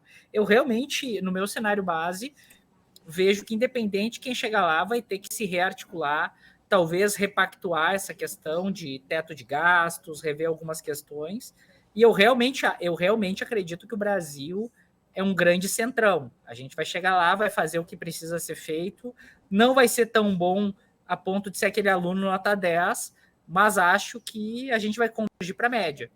Então, resumindo em 2 pontos, se for para o lado do fiscal, acho que vai ser uma aventura perigosa com grandes chances de dar errado, mas o que eu realmente acredito é que o cara quem quer que seja, vai sentar lá, vai reorganizar as coisas e vai fazer, e vai começar a trabalhar para virar orçamento, passar o mínimo de reformas possíveis para viabilizar o país e segue a vida. Eu sou um cara construtivo com relação aos ativos. E sempre lembrando, né, gente, os ativos negociados em bolsa são as maiores empresas do país. Então, se a gente tiver um PIB minimamente razoável, que não seja um PIB de recessão, a gente deve ver no médio e longo prazo essas grandes empresas só crescendo, até porque um PIB muito pujante muitas vezes não é bom para a empresa que já é grande, né? Aquele monte de novos entrantes chegando, querendo roubar o mercado do cara. Eu realmente acredito que quem quer que chegue lá no final, por exemplo, se for um Lula, que a gente vai ver um Lula mais posicionado à centro-direita, se for o Bolsonaro, a gente talvez veja um cara mais parecido com o que ele era em 2018, né? Porque ele vai ter mais 4 anos para seguir fazendo as coisas dele. E esse, para mim, é o cenário base. É um cenário construtivo, independente de quem chega lá. Eu não sei se eu respondi a tua pergunta. Respondeu sim. E é realmente essa questão, né? Qual vai ser o Lula que vai chegar, qual vai ser o Bolsonaro que vai chegar, qual vai ser o Dória, o Moro, enfim, qualquer um dos candidatos que irá chegar, e como é que eles vão ter que se articular dentro de Brasília, que a gente sabe muito bem, né? A campanha é uma coisa, a eleição é uma coisa, quando o cara chega em Brasília é outra, né? Não tem jeito, né? Porque tem que arrumar e tem um ponto que é super importante, que hoje, pelo menos, eu não vejo nenhuma superpotência política, né? O Lula lá dos anos 2000, o Lula 1 era uma potência política. O Bolsonaro, quando se elegeu, ele estava com a bola toda. E hoje hoje parece que a minha impressão é que é uma campanha definida pela rejeição. E quando tu tem isso, tu tem muito menos poder político, tu tem que negociar mais e as coisas tendem a convergir mais para o centro. Sim. sim, Boa. com toda certeza. É isso, Flávio. Muito obrigada mais uma vez por esse papo incrível aqui. É sempre muito bom bater esse papo aqui com você, principalmente nesse fechamento de mercado. Quero agradecer muito aqui a tua participação, mas agora a gente vai liberar você para sextar. Perfeito, então, pessoal. Olha, um bom final de semana a todos e vamos que vamos. É isso aí. A condição é que tem que voltar, hein? Mais Tem que vezes. voltar e você prometeu que ia vir aqui tomar café com a gente, hein, Flávio? Eu não vou esquecer disso nunca, hein? Pode deixar, me aguarde, me aguarde. Volta e volta aí para tomar o café. Acredita. Boa, Show de bola. combinado então. Valeu, meu querido. É isso aí, Rafa. Vamos seguindo por aqui. Até Olha mais, esse pessoal. Bovespa dando uma ampliada aqui nesses ganhos no finalzinho de pregão. 0,40 de alta agora para o Ibov. Opa, deixa eu só atualizar aqui porque ele está fora do candle do dia. Calma, tetica. É isso mesmo, gente? Tá subindo? Não, tá tudo errado aqui, gente. Calma, calma. Saiu do lugar. Agora sim.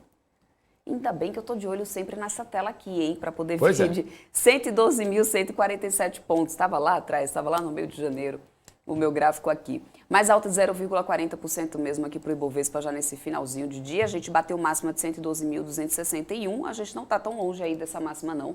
E segue lá subindo um pouco mais esse Ibov. Eu vou até mudar aqui no volume, o mapa de calor no volume, Rafa. Se eu não tivesse fechado o mapa, porque eu tô dessas, né? Ultimamente, eu digo que vou fazer uma coisa, eu faço outra. Mas olha só, índice Bovespa, vamos lá. Deixa eu mudar para o volume e separar isso aqui para a gente não ficar louco com tanto quadradinho. As commodities, claro, sempre tem um peso muito importante aqui, né, no índice, a gente sabe muito bem disso. Tem alta do petróleo hoje. A Vale virou para esse positivo aqui, que está no final das... veio também ampliando um pouco mais ganhos, já com essa virada para o positivo do Ibovespa, mas as varejistas de tecnologia, olha isso, continuam aqui no negativo, viu, Rafa? Não tem jeito. Tá aqui, ó, Magazine Luiza caindo 3,37%, aí BID 11, BRF tá caindo aqui bastante, mas aí tem aquela notícia que a gente atualizou, né, agora há pouco para vocês. Alguns papéis do setor de saúde, por exemplo, a Apivida Intermédica, que tá aqui, ó, mais de 1% de queda, inclusive a Apivida, que aliás, Intermédica, que deixa de ser, o ticker deixa de ser negociado agora já em fevereiro, né, e aí passa a ser um novo ticker de Apivida, ia ser, opa, não, é isso mesmo. Aí, no final das contas, 1,03% de queda aqui para a Apivida nesse momento. E aí, no final das contas, a gente tem a Azul também caindo 3,07%, a Via segue caindo 5,36%, né? E tá aqui, Raia Drogasil também nas quedas do dia, setor de saúde com farmácias, varejo, tecnologia, tudo aparecendo aqui nessas quedas do dia por enquanto, viu, Rafa? Só que aí o Ibovespa tá virando um sinalzinho pro positivo, para encerrar aqui essa sexta-feira, quem sabe, numa alta. Agora, olha só, já expandi um pouquinho mais, 0,44% de alta agora, depois de 2 dias seguidos de queda, né? 2 dias aqui que a gente teve esse Bovespa, muito mais um movimento de correção, uma agenda mais esvaziada aqui hoje no Brasil, não tinha muita novidade, né, Rafa? É isso. Atualiza pra gente aí as cotações das criptomoedas, Rafa, nesse momento. É hoje o dia do quê? Da ele tá alegria. feliz hoje. Aê, poxa vida. Olha lá, Bitcoin subindo 11,09% aos 40.715 dólares. Contra tudo e contra todos aí, entendeu?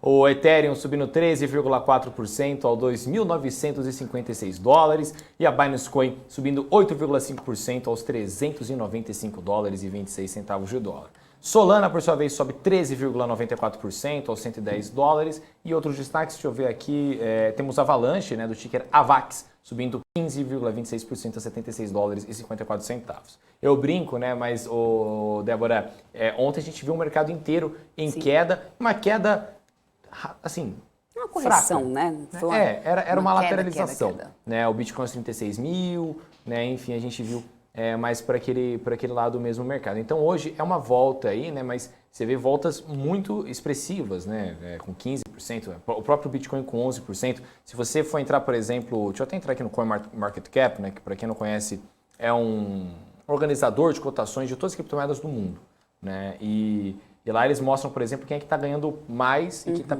ganhando mais hoje. Pra você ter ideia, Débora, hoje a cripto MetaPay é quem está ganhando mais no mercado nas últimas 24 horas. Sabe quanto ela está subindo? 596% hoje, Débora. 596%. E o preço dela é de 0,0000013 reais nesse momento. E a gente tem várias, tem Bird Token subindo 517%, enfim. Então, gente, ó, e entre as maiores quedas temos a maior queda do dia, está com Vive la Bouge, que é o nome de um ticker, que está caindo 75% nesse momento. Mas vale lembrar, não vá pela porcentagem, não vá só pela variação, pelo amor de Deus, não vai ficar chutando no negócio. Faça sua análise fundamentalmente, vem no Crypto News, pergunta pra gente, eu trago aqui com o analista. Mesmo que o analista não saiba qual é, a gente abre o Vector, mostra o gráfico, entendeu, ali da cripto, mostra todo o volume financeiro dela. Uma coisa, por exemplo, muito importante para quem está entrando agora em Bitcoin, né, em criptomoeda, que geralmente quando vai para alta o pessoal entra, é você ver os holders daquela cripto. Por quê? Porque quem está segurando aquela cripto ali, os endereços estão segurando aquela cripto, podem fazer o mercado desabar do nada. Então tem muita cripto que a galera vai, né, tem que comprar tal cripto, tem que comprar. Aí você vê o holder, quantos holders tem? Você tem um cara com 99% de todas as criptos existentes no endereço dele, do site. Ou seja, se ele um dia quiser cansar, quiser fazer um pump and dump, por exemplo, ele pode pegar, o negócio tá lá em cima, ele vende, o mercado despenca. E aí você ficou na mão, entendeu? Então, analise sempre a parte técnica com a fundamentalista, que vai dar tudo certo aí em qualquer ativo. Tanto no Bolsa Valores, aula aí, quanto aqui em inclusive. criptomoeda. Boa, seu Rafael. Show de bola? Lara, temos que fazer uma live sobre isso. Temos, hein? Vamos Top. conversar mais sobre isso depois. Mas agora Bora. a gente vai conversar com o sócio da Nexico Investimentos, ele que já está aqui com a gente, o Alexandre Chukovski. Quero dar boa tarde já, inclusive, né? Boa tarde para você, Alexandre. Obrigada por ter aceito o nosso convite. Sexta-feira, né? Finalzinho já do dia, finalzinho de pregão praticamente. Obrigada mesmo por estar aqui com a gente. Eu que agradeço a oportunidade, obrigado mais uma vez por ter a chance de participar aqui com vocês. Sempre é uma honra, digo isso também em nome de todos os outros sócios da Nexico Investimentos. Aliás, um abraço aí para todo mundo já, inclusive. E olha, Alexandre, eu quero começar já comentando um pouco sobre esse cenário pós-Copom, né? Eu queria entender, pelo teu ponto de vista, quais riscos atrelados à renda variável nesse momento. Porque, assim, até um tempo desse atrás, o assunto era renda fixa não existe mais, né? Até porque com a Selic, nas mínimas históricas que a gente estava vendo, né? Então, tem agora que tem que diversificar, arriscar um pouco mais. Aí agora a Selic volta para 2 dígitos. E aí todo mundo, né, a renda fixa ressurgiu uma fênix que ressurgiu por ali. Até que ponto isso acaba sendo também um risco para a renda variável no momento? É hora de abrir mão totalmente, apostar só no fixo? Claro que tudo vai depender do perfil do investidor. Mas qual tem sido o teu olhar para isso? De fato, né? Quando a gente tem ali a taxa de juros já no patamar de 10% ao ano, a gente pode dizer que isso desencadeia algum gatilho psicológico no investidor, né? Então, aquele investidor que não queria mais saber de renda fixa, principalmente na situação quando a taxa de juros estava 2% ao ano, de fato agora ele passa a olhar com outros olhos. E tem ali o movimento natural de mercado. Quando você tem ali uma taxa de juros mais alta, né, a tendência natural seria, né, de fato, ali você ter menos apetite por renda variável, uma vez que é um ativo que tem seu risco embutido, uma vez ali que você não tem previsibilidade sobre os ganhos. Porém, de fato, né, como você bem comentou, tanto renda fixa quanto renda variável, sempre, em qualquer cenário econômico, em qualquer cenário de juros, deve permanecer na carteira do investidor. De fato, ali a questão maior seria o balanceamento e também capturar as oportunidades em ambos os mercados. Perfeito, perfeito. Agora, e lá fora? Nossa, até deu uma engasgada aqui, você viu? A tensão lá fora tá tão grande que até deu uma engasgada aqui. Mas agora, e lá fora? Quais são os impactos, por exemplo, da Omicron, né? E também do péssimo cenário geopolítico para os ativos, na sua opinião? Isso era um papo que a gente estava tendo até agora há pouco, né, com o Flávio, aqui, o pessoal do chat de casa, né, falando... Pô, e aí, para onde a gente vai, né? A gente entra em BDR, a gente entra lá fora em ação, a gente não entra em nada, fica na renda fixa aqui mesmo, que 10% para quem pode perder tudo é muito, então vamos ficar por aqui mesmo para não se meter em briga lá fora. Então, como é que você enxerga todo esse cenário lá fora também? Bom, o mês de janeiro ele teve ali duas situações que foram bem interessantes, né? Enquanto o mercado local, o índice Bovespa, teve valorização de 7% no mês de janeiro, o S&P 500, que é o principal índice da Bolsa Americana, teve queda ali na faixa de 6%. Então, de fato, o cenário internacional, principalmente ali pela incerteza de juros nos Estados Unidos, somada a questão de Ômicron e também tensões geopolíticas no leste europeu, de fato machucaram um pouco o mercado americano. Porém, se você for observar, às vezes pode acontecer ali também disso gerar um eventual ponto de entrada.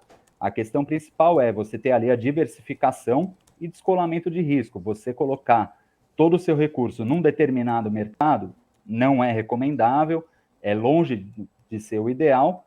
Então, você ter ali, às vezes, um pé lá e outro pé cá, principalmente ali você vai ter também as possibilidades de capturar distorções no mercado. Como você falou agora de BDR, como o dólar cedeu no mês de janeiro aqui no Brasil, talvez seja ali uma oportunidade para o investidor pessoa física também começar ou aprofundar mais esse mercado ou até abrir uma exposição. Perfeito, então. Maravilha. Perfeito. E como se posicionar, no caso, Alexandre, nesse momento? Assim, é um momento de se posicionar em setores defensivos ou o risco não vale mais a pena? Olha, a questão principal de setores defensivos, eu diria que o papel mais defensivo é aquele de empresa, por exemplo, que tem ali uma sólida participação no seu mercado, a empresa que é resiliente em tempos de crise. Então, por exemplo, ali a pandemia, desde 2020 e no ano passado, mostrou muito bem aqueles setores que têm maior potencial de resistir a reveses econômicos e macroeconômicos. Por exemplo, ali o setor petroquímico, que se mostrou muito forte, muito resiliente, porque trata de fato de uma demanda muito específica, que você tem ali poucos players no mercado, então o cliente final não tem muitas opções de onde cotar determinado insumo, né? Fora os outros negócios, por exemplo, como o setor financeiro, que também sempre demonstra sua resiliência em momentos de crise, em momentos complicados. Então, o investidor pode realmente ali ter mais diversificação e eu diria que o momento atual, com cenário de incerteza política no Brasil, incertezas também no mercado internacional, principalmente com relação aos juros dos Estados Unidos e as tensões geopolíticas, diria ali que não é o momento exato realmente de fazer movimentos mais especulativos, de procurar ações que ou caíram demais, ou que estejam muito baratas, ou de setores que têm apresentado dificuldades já no curto e médio prazo. É preferível, nesse momento, de fato, olhar para o setor mais resiliente e, mais do que nunca, comprar projetos. Show de bola, show de bola. Ó, pessoal aqui, ó, Alexander, tá brigando aqui no chat ainda sobre política, porque a gente estava falando agora há pouco sobre o cenário político, né? A gente, na BMC, a gente tenta ser, obviamente, extremamente imparcial e falar sobre economia. Mas vamos fazer aqui um exercício, aqui uma simulação, Alexandre. Vamos supor que você se candidatou a presidente, você chegou ali, você tem um cargo que é presidente e ministro da Economia, e começou 2023. O que você faria para arrumar a casa aqui, a economia brasileira, na sua opinião? O que está faltando, né? Por exemplo, a gente está tendo uma postura muito diferente dos dois candidatos que parece que está estressando o mercado do mesmo jeito. Né? Um está falando, por exemplo, em reinvestir em refinaria, parar de pagar dividendo. Outro está falando sobre teto de gasto, que não está tão afim assim desse teto de gasto aí, e aí já briga com o ministro dele mesmo. Então, como é que você... O que você faria na sua mão aí em 2023? Essa é uma excelente pergunta que eu tinha que ter feito para todos os entrevistados, Débora. Que excelente ideia. Eu vou fazer o ano inteiro essa pergunta. Essa pergunta realmente vale até outubro ou até o final do ano, realmente, né? E se você for olhar, né, por exemplo, ali ontem, que teve bastante comentário sobre a questão da Petrobras, os comentários dos principais candidatos, cada um deles com uma ideia bem distinta, com projetos bem diferentes entre si, para possibilidades do que fazer com relação à empresa e também o que fazer com relação à política de preços de combustíveis, que são puxadores da inflação, né? Mas eu acredito ali que, pelo menos, a ótica de vendo de fora, de quem trabalha no mercado e vive o mercado, o principal para trazer confiança para o investidor estrangeiro e também para você ter ali um pouco mais de previsibilidade, confiabilidade no país, eu, pelo menos, no lugar ali do ministro da Economia, atacaria primordialmente a questão do ajuste fiscal. Um país não pode ter ali as suas contas totalmente desajustadas, com o rombo nos gastos aumentando a cada ano, e você ali começar a gerar uma dívida, eventualmente, que pode um dia, daqui a algumas décadas, se tornar impagável, e para a gente ter que voltar a recorrer, eventualmente, ali a empréstimos do FMI. Então, acho que eu, no lugar do ministro da Economia, se eu tivesse oportunidade, coisa que, infelizmente, talvez não venha a acontecer, mas seria ali primordialmente isso, atacar teto de gastos e política de gastos e principalmente procurar equilibrar as contas públicas. Show de bola, show de bola. Então, pessoal, a cota de política já foi, tá bom? Porque senão o pessoal só vai ficar aqui brigando de política, aí vai falar lá, tipo, não, porque eu odeio o Lula, não, porque eu odeio o Bolsonaro, não, porque... gente, vamos, foca nas perguntas, gente, foca nas perguntas, vamos lá. Débora, você tem Tem que pergunta aí? fazer uma live específica sobre política, né? Senão exatamente. já era. Eu queria comentar um pouquinho sobre o cenário do dólar, né? Como a entrada de capital estrangeiro pode afetar essa cotação do câmbio? Porque muito tem se questionado se essa entrada de capital estrangeiro vai ser uma coisa, tipo, passageira, né? Tipo assim, estão só segurando uma chuva aqui, né? E isso, qual o impacto, meu questionamento na tua opinião, qual seria o impacto dessa rápida saída aí do capital estrangeiro que tem entrado com força? Ou você acredita que isso deve durar mais um pouco, isso pode dar uma segurada um pouco mais esse câmbio? Bom, a questão da entrada do capital estrangeiro, de fato, a gente só vai conseguir saber se ele é especulativo de acordo com as movimentações de mercado. Se, por exemplo, ali o índice Bovespa começar a ceder e o dólar subir, é um claro sinal que, de fato, aquele capital que entrou no começo do ano era especulativo. Mas outra questão também, o juro alto, ele pode sim atrair capital estrangeiro que venha a ficar no Brasil de forma mais saudável, ou seja, de forma mais permanente ou de médio e longo prazo. Porém, a principal preocupação ainda para o investidor estrangeiro é a volatilidade da nossa moeda, que ainda continua muito alta, principalmente ante o dólar americano. Então, se a gente tem ainda uma volatilidade muito alta, mesmo a taxa de juros de 10, 11, 12% ao ano, de fato não vai ser atraente e segura, né, para que compense o risco para o investidor estrangeiro trazer capital que venha e fique. Então, a gente tem ali essas duas questões. Não à toa que, por exemplo, no Boletim Focus, trabalha-se ali com o dólar a 5,60 para o final do ano. Então, muito se lê disso também, que hoje, talvez o capital que tem entrado, talvez boa parte dele, ou pelo menos ali uma fatia considerável, seja sim especulativo. Então, é mais um ponto de cuidado também. Show de bola, show de bola. Ô Alexander, queria voltar a falar um pouco aí sobre o aumento da Selic, né? Como é que os investimentos de renda fixa podem ser afetados, né? Por exemplo, onde se posicionar nessa categoria? Inclusive, a gente estava até falando esses dias, né, Débora? Agora, o quão engraçado é isso, né? Aumentou a Selic, todo mundo agora, todo influenciador de mercado financeiro tem lá uma thumbnail, lá, uma capa no vídeo assim, quem não tem renda fixa é louco, né? Olha, é hora da renda fixa renasceu, né? Quais então, melhores títulos? Como é que é? Quais os melhores títulos? Quais os melhores títulos, né? Enfim, saiba 5 títulos para ficar milionário com renda fixa.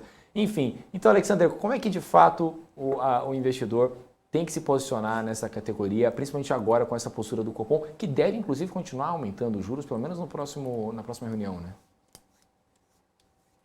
Exato, a gente tem ali a projeção que o juro continue aumentando esse ano, não há consenso ainda no mercado se deve chegar a 11,5%, alguns analistas até falam de 12%. Então, a gente primeiro, para começar a responder essa pergunta com alguma qualidade, a gente tem que começar a falar do passado. Por exemplo, em 2020, em 2021, aquele investidor que tomou algum título pré-fixado, hoje ele não está nada feliz, porque ele tem ali a taxa contratada muito defasada com a taxa vigente no mercado. Uma outra preocupação também nesse momento, que o investidor deve olhar com muito critério, com muita calma, é a questão da inflação. No ano passado, a gente teve inflação ali de 10% ao ano. Então, se você olhar a taxa Selic a 10,75 contra uma inflação do ano passado de outros 10%, é ganho real praticamente nulo. Então, o que acontece? Para esse ano, você tem ali a projeção de inflação a 5,80. Se, por exemplo, esse cenário se confirmar, a gente ter ali uma taxa de juros a 11% e uma inflação a 5,80, ótimo, o investidor já consegue ter ali 4% de ganho real numa aplicação simples, segura e que não vai dar trabalho algum e não vai dar preocupação ou dor de cabeça nenhuma. Porém, se esse cenário não se confirma, também não é o momento mais adequado, o momento mais interessante de pós-fixar totalmente a carteira, né? Pelo menos ali no curto prazo, pelo menos para os próximos 12 meses, é interessante ainda ter alguma coisa indexada à inflação. Lógico que também já se torna interessante fazer ali alocações indexadas ao CDI, por exemplo, ali o rendimento isento é o mais eficiente nesse caso, e com isso, né, brincar ali nessa ciranda, nessa gangorra de juros. Ali é nessa situação, principalmente uma vez que a inflação ela tende a acelerar mais rápido do que os juros, e quando ela cai, os juros também caem muito depois, de forma tardia, então é nesse momento ali que o investidor vai conseguir obter ali um ganho real maior na carteira dele. É com a queda da inflação que acontece antes da queda dos juros. Show de bola, show de bola. Perfeito. Ó, Vai lá. Não, pode ir, Débora, pode ir. Eu queria comentar também com você, Alexandre, um cenário assim, mudando agora um pouco de assunto, vindo para fundos imobiliários, porque assim, vale a pena no momento, após eles terem apanhado tanto aí durante os últimos anos e também após as polêmicas envolvendo a MXRF, que realmente na última semana deu o que falar?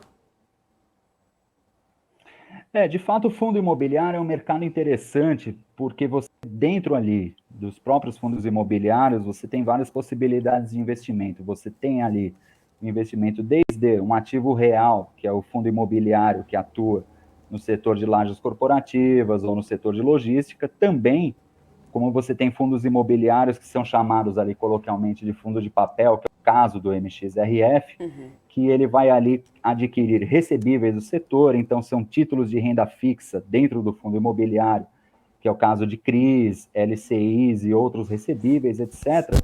Então você tem ali um cenário que o preço de cota pode estar depreciado ante ali toda uma conjuntura por conta do cenário de alta dos juros.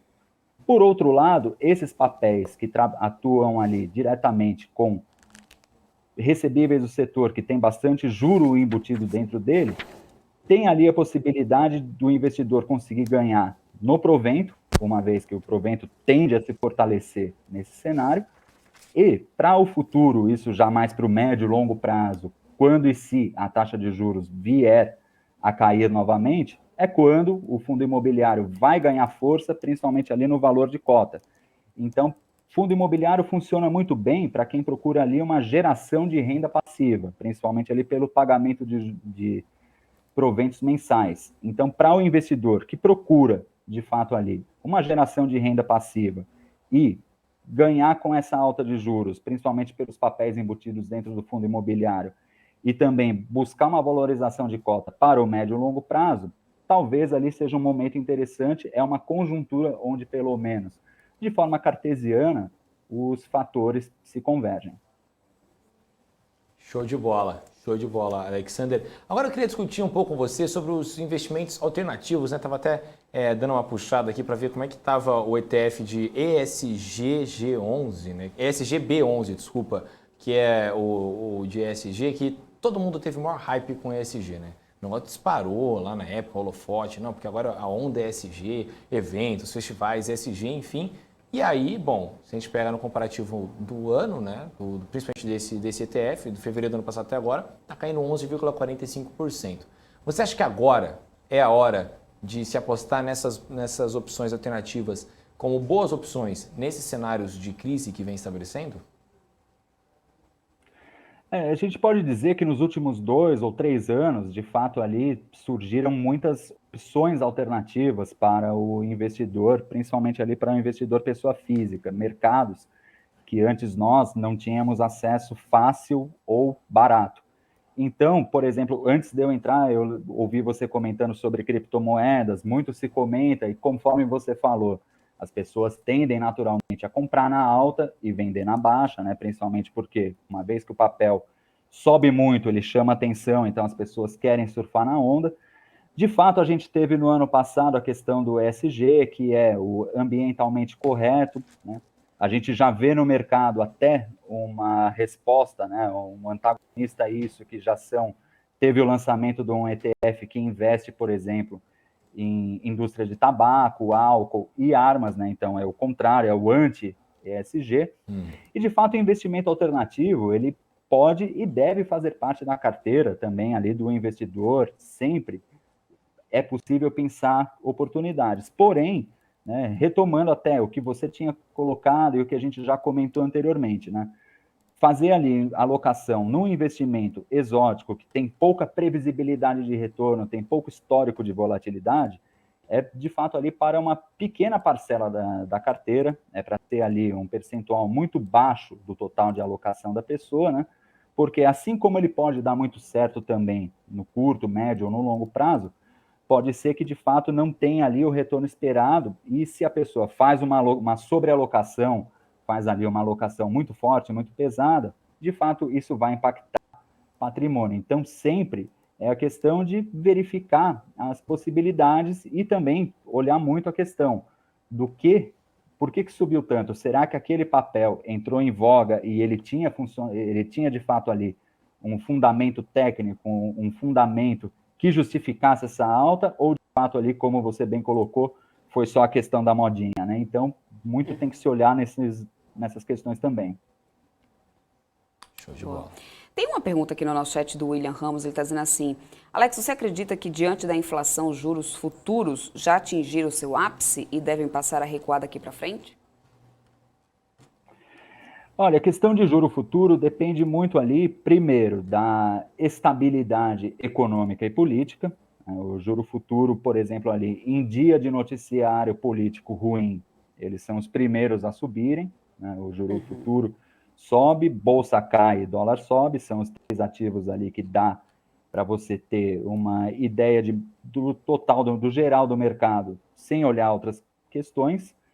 E os juros futuros, tudo vai depender ali da questão de expectativa. Há analistas que entendem que a gente deve encerrar o ciclo de alta em no máximo mais uma ou duas reuniões do Copom. Já há outros analistas que acreditam que não, que a gente deve ter ali a manutenção de alta da taxa de juros, pelo menos até chegar à casa dos 12%. Então, o juro futuro é muito a questão de expectativa e, de fato, quando os juros futuros sobem, o que a gente pode sempre deixar de dica é uma situação, o juro futuro sobe bastante, de repente ali é o momento de você fazer ali, dar uma olhada nas taxas dos títulos públicos, né, porque eles são regidos diretamente pelo mercado de juros futuros. Então, quando há essas distorções no mercado, quando o juro futuro sobe bastante, de repente, se a pessoa quiser fazer alguma movimentação mais especulativa no mercado de títulos públicos, é o momento mais interessante, digamos assim. Show de bola, show de bola. Bom, pessoal aqui tá mandando aqui. Ó, a gente tem uma regra aqui, o Alexandre, inclusive, né? Acho que é a sua primeira vez aqui no Top News, que a gente faz todas as perguntas do chat aqui, você tem completamente liberdade para falar se manja ou não do assunto. O Cerveja aqui do nosso chat está perguntando para você sobre Jazz Bass, se você conhece o ritmo Jazz Bass, né, inventado pelo engenheiro Léo Fender, né, e ele tá aqui me enchendo o saco aqui, mandando para eu perguntar para você. Você conhece, então, a guitarra Jazz Bass, então, e o mercado Fender aí na indústria musical? Ele está perguntando do Jazz Bass porque tem um aqui atrás de mim, um pouco mais longo aqui, que é o cor de madeira, exatamente. São duas guitarras e um baixo, um Jazz Bass. E o Jazz Bass, de fato, ali, ele é o instrumento que eu diria que é pau para toda a obra, porque a sonoridade dele ajuda, desde que você vá tocar um jazz até um ritmo, por exemplo, como um rock mais pesado. Então, a sonoridade dele é bem versátil, né? E por ser um baixo de 5 cordas, ele tem ali a aplicação tática e estratégica para se ter um baixo só que atende qualquer demanda. Mas olha isso, BMC Música, mas essa galera aqui também do chat não deixa passar nada. Começamos a falar sobre Juro que eu não deixa tinha. passar nada, né?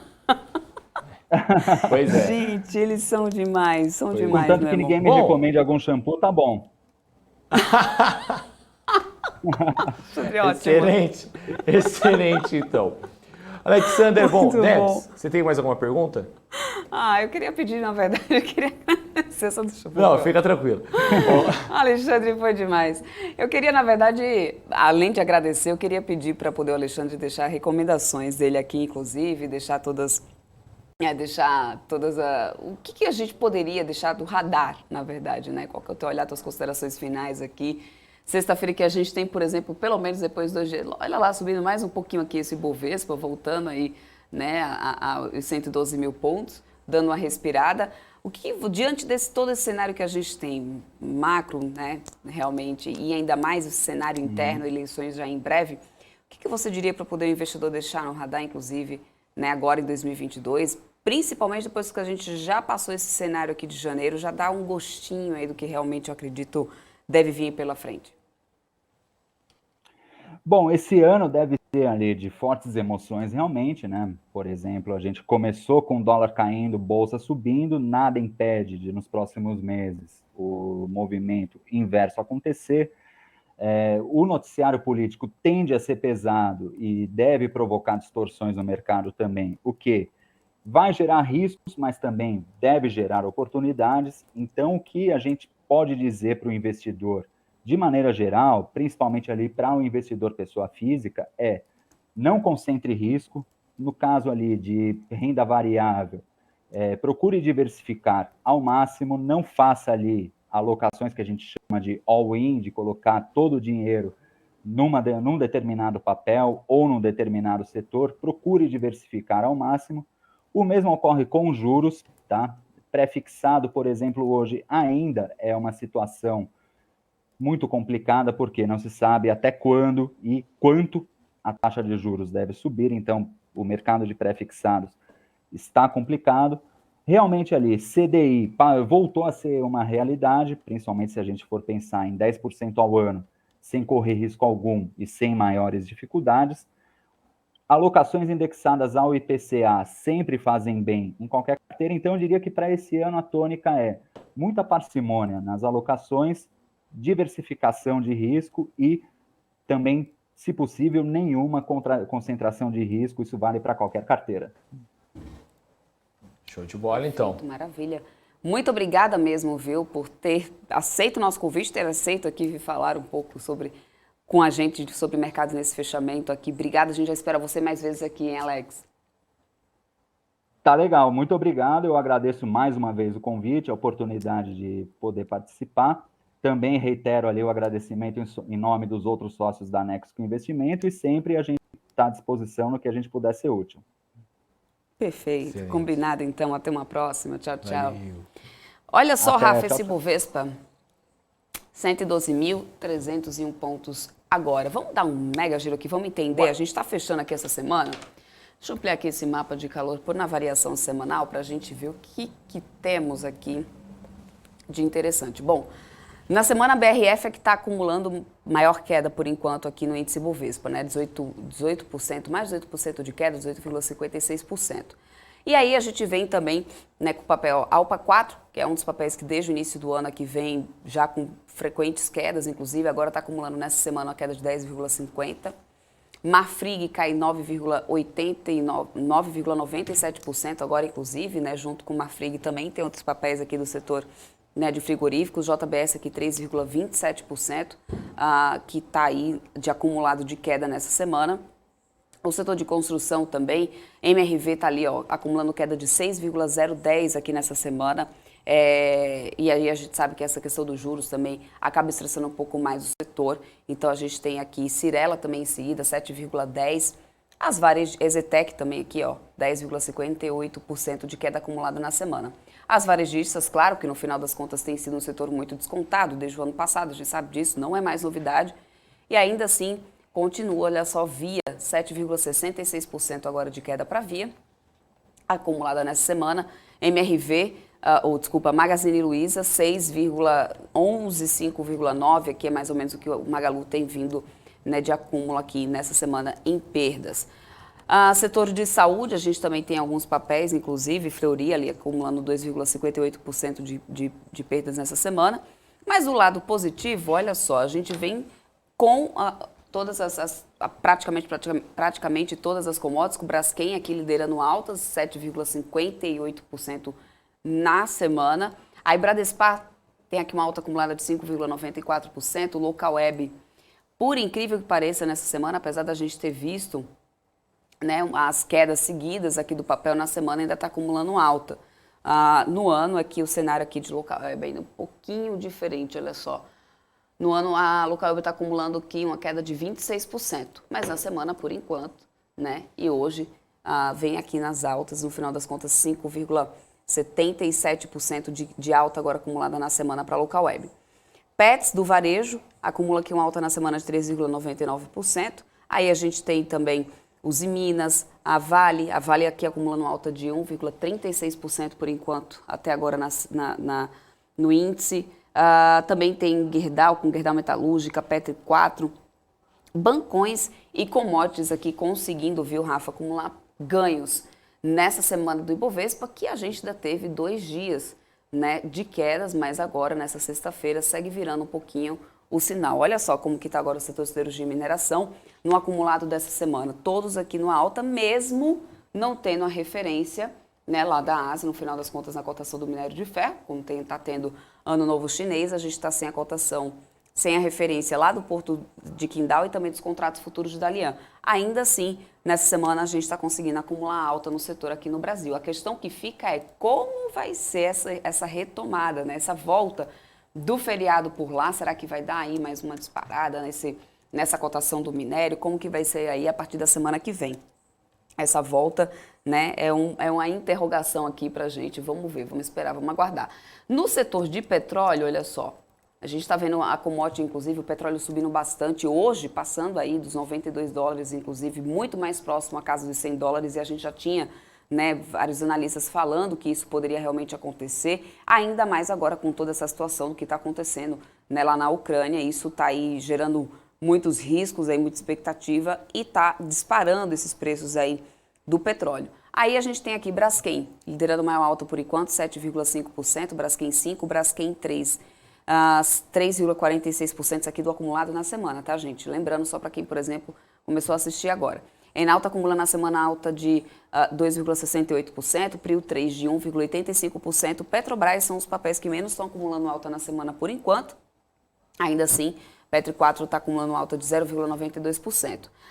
Do lado negativo, quem está negativo no setor, mesmo com essa disparada da commodity, é a Ultrapar, que está aqui acumulando uma queda de 4,22% na semana, 3R Petróleo, 0,42%, Vib Energia, 0,35%. O setor de tecnologia que a gente tanto falou, né, já aqui, inclusive, nessa semana também, e aí o reflexo que a gente veio com todo esse resultado negativo das gigantes de tecnologia lá nos Estados Unidos, a gente tem aqui, olha só, acumulando queda, maior queda por enquanto, setor mosaico, 10,92%. O Westwing está acumulando uma queda na semana de 10%, né? E a gente também tem aqui positivo, acumulando queda de 1,10%. Traders Club está acumulando uma alta aqui, a Padtech em seguida acumula alta de 6,41%, Local Web, olha só, 5,12%, como eu falei agora há pouco para vocês. Sinqia também 8,97% acumulado de alta na semana, TOTOS está acumulando 2,59% agora. Cash 3, né, está no acumulado positivo da semana, 1,77% para Cash 3. E aí as varejistas, né, no final das contas, setor de varejo. Olha só Amer 3 e Pets que estão conseguindo acumular alta, né, ficando aqui no sinal positivo na semana, viu, Rafa? Pets acumulando alta aqui de 3,63%. Grupo Guararapes também, 6,67% de alta acumulado. Arezo também ficou tá no sinal positivo nessa semana, saldo positivo, mas Alpa 4 e Alpa 3, olha só, Alpargatas que vem aí já trazendo, né, acumulando essas quedas. Aliás, Alpargatas que inclusive a gente sabe que tem com a questão dos juros acaba impactando um pouco mais a companhia, não só na questão do poder de compra, mas também por causa da dívida mesmo da companhia, que fica um pouco mais cara, e a gente teve aí, né, juros um pouco mais altos essa semana. A Via também aqui acumulando perda, 7,44%, SBFG3, grupo controlador da Centauro e também representante oficial da Nike do Brasil, uma queda de 9,02%. No varejo de moda, lojas Renner, C&A e Marisa, acumulando na casa de 5% até 7% de queda. Magalu, 6,11% de queda acumulada na semana. Grupo Soma, Natura também aparecendo por aqui. Vivara é o papel que menos tem acumulado queda na semana, no caso aqui do setor de varejo. Rafa, agora, fala. Não, engatei aqui nos setores e fui embora, né? E é muito bom que desse mapa de calor, que eu estava até dando uma olhada, observando, Itaúsa está subindo 2%, né? ITSA4 ali está atrás de você aí. Itaúsa tem Alpargatas, Itaú Unibanco e Duratex, né? Não nessa ordem, obviamente, Itaú Unibanco é a maior. Mas se você for pegar cada uma dessas ações, Duratex está caindo, que é a Dexco, né, no caso, está caindo 3,18%. Alpargatas, igual você estava falando, está caindo 10%, não é isso? 10%. E aí Itaú Unibanco está subindo 2%. E mesmo assim, ITSA 4 e na Itaúsa está subindo 2% hoje. Então é muito interessante para a gente perceber o peso, né, de cada uma dessas ações. Né? Itube 4 está subindo 3,21%. Né? Então você vê que hoje, pelo menos, né, Itaúsa está sendo mais impactada pelo Itaú Unibanco mesmo, né, subindo 3,21%, do que por Alpargatas e Dexco, que estão caindo aí forte. Né? Alpargatas caindo 10% e Dexco caindo 3%. Então é muito interessante esse tipo de coisa. E outra curiosidade também é que Itaúsa, ITSA 4, se eu não me engano, está aos R$10,25, que é o mesmo nível que ela estava exatamente um ano atrás. Ou seja, R$10,29, isso mesmo, Rafa. É R$10,29, ela acabou de subir então um pouquinho. Se ela tiver R$10,25, é exatamente o nível que ela fechou um ano atrás. Então, em fevereiro. Então, que interessante também, né? Ela consegue aí zerar o seu diferencial, né, que tinha para um ano atrás, aí, ou seja, quem entrou no ano passado, segurou até agora, exatamente nesse dia, está aí vendo então uma ação no mesmo patamar, né, Débora? Isso. E aí agora 0,20% aí, se você for pegar nessa loja. Santander, a gente teve resultado divulgado essa semana, né, Rafa, inclusive, aí não foram tão bons todos os números de Santander, e aí Santander veio acumulando queda nessa semana, tá? É o único do setor dos bancões, além do Banco do Brasil, que também está aparecendo aqui acumulando queda na semana. Sambi 4 acumula queda de 2,95%, Sambi 11 1,94%, Sambi 3 está acumulando queda agora aqui de 0,85%. Banco Bradesco aparecendo ainda aqui nas altas do dia. Eu vou trazer a resseguradora IRB, que tinha gente aqui, alguém estava perguntando, pedindo várias vezes para poder a gente falar alguma coisa sobre IRB no nosso chat. A gente tem IRB na semana, acumulando essa queda por enquanto, de 5,61%.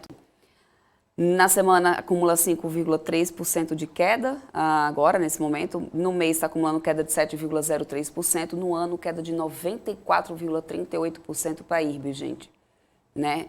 Isso na variação semanal, porque no intraday IRB está subindo 2,71% agora. Lembrando, isso aqui que a gente está trazendo no mapa agora é o acumulado da semana, já que a gente tem aqui, inclusive, né, o fechamento da semana. Hoje é sexta-feira, daqui a pouco a gente vai sextar. Caixa Seguridade aqui mais está acumulando alta aqui, inclusive, no setor nessa semana, 4,96%.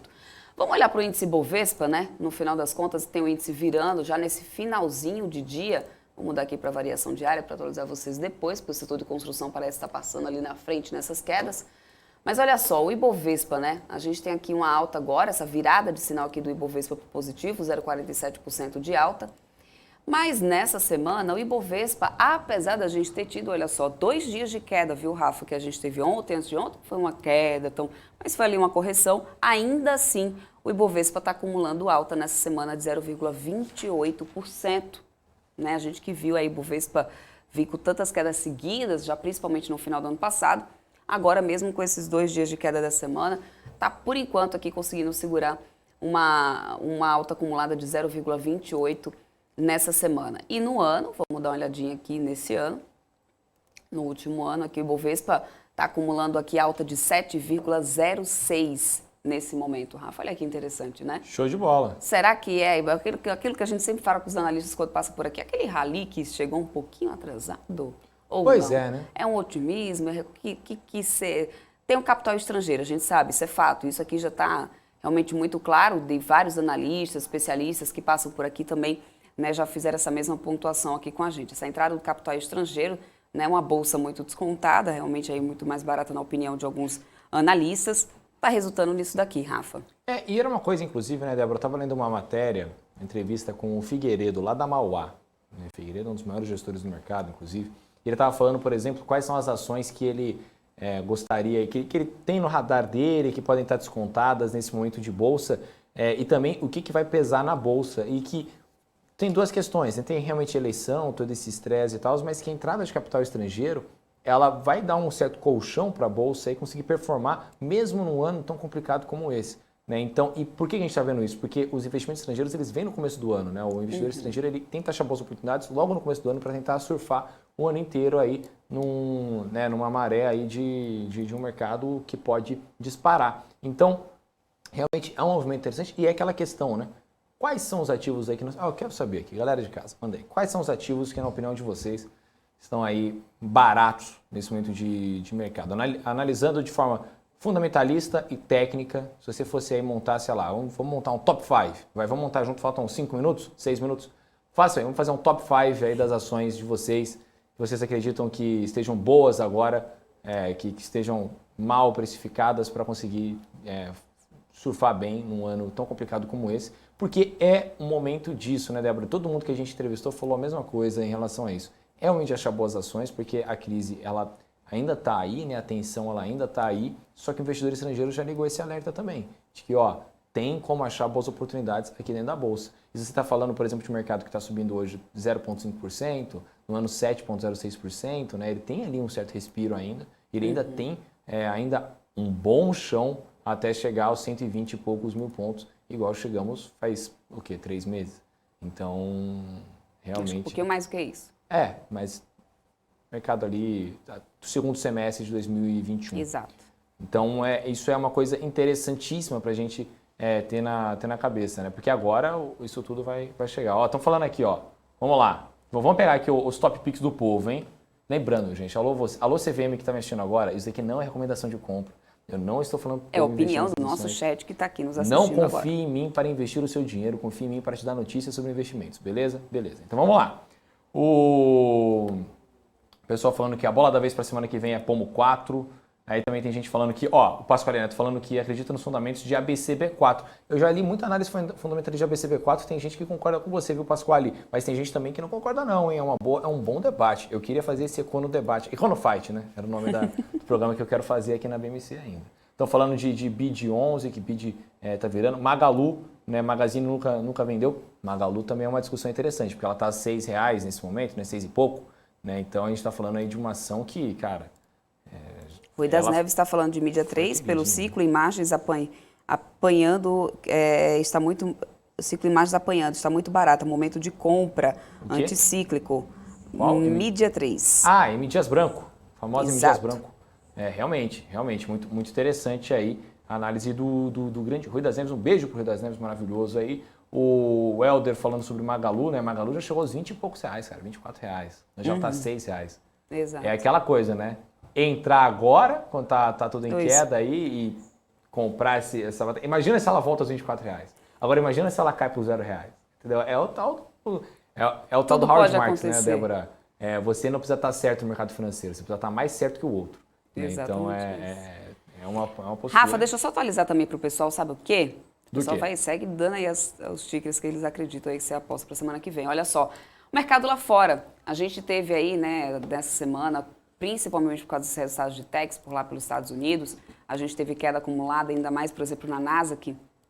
Mas agora a gente tem um cenário externo positivo, inclusive isso também pode estar aqui dando uma boa ajudada aqui no nosso Bovespa, que segue renovando máximas aqui nesse finalzinho de pregão já. Dow Jones está subindo 0,06%, S&P 500 0,62%, o Nasdaq vai terminando o dia numa alta de 1,66%, Rafa.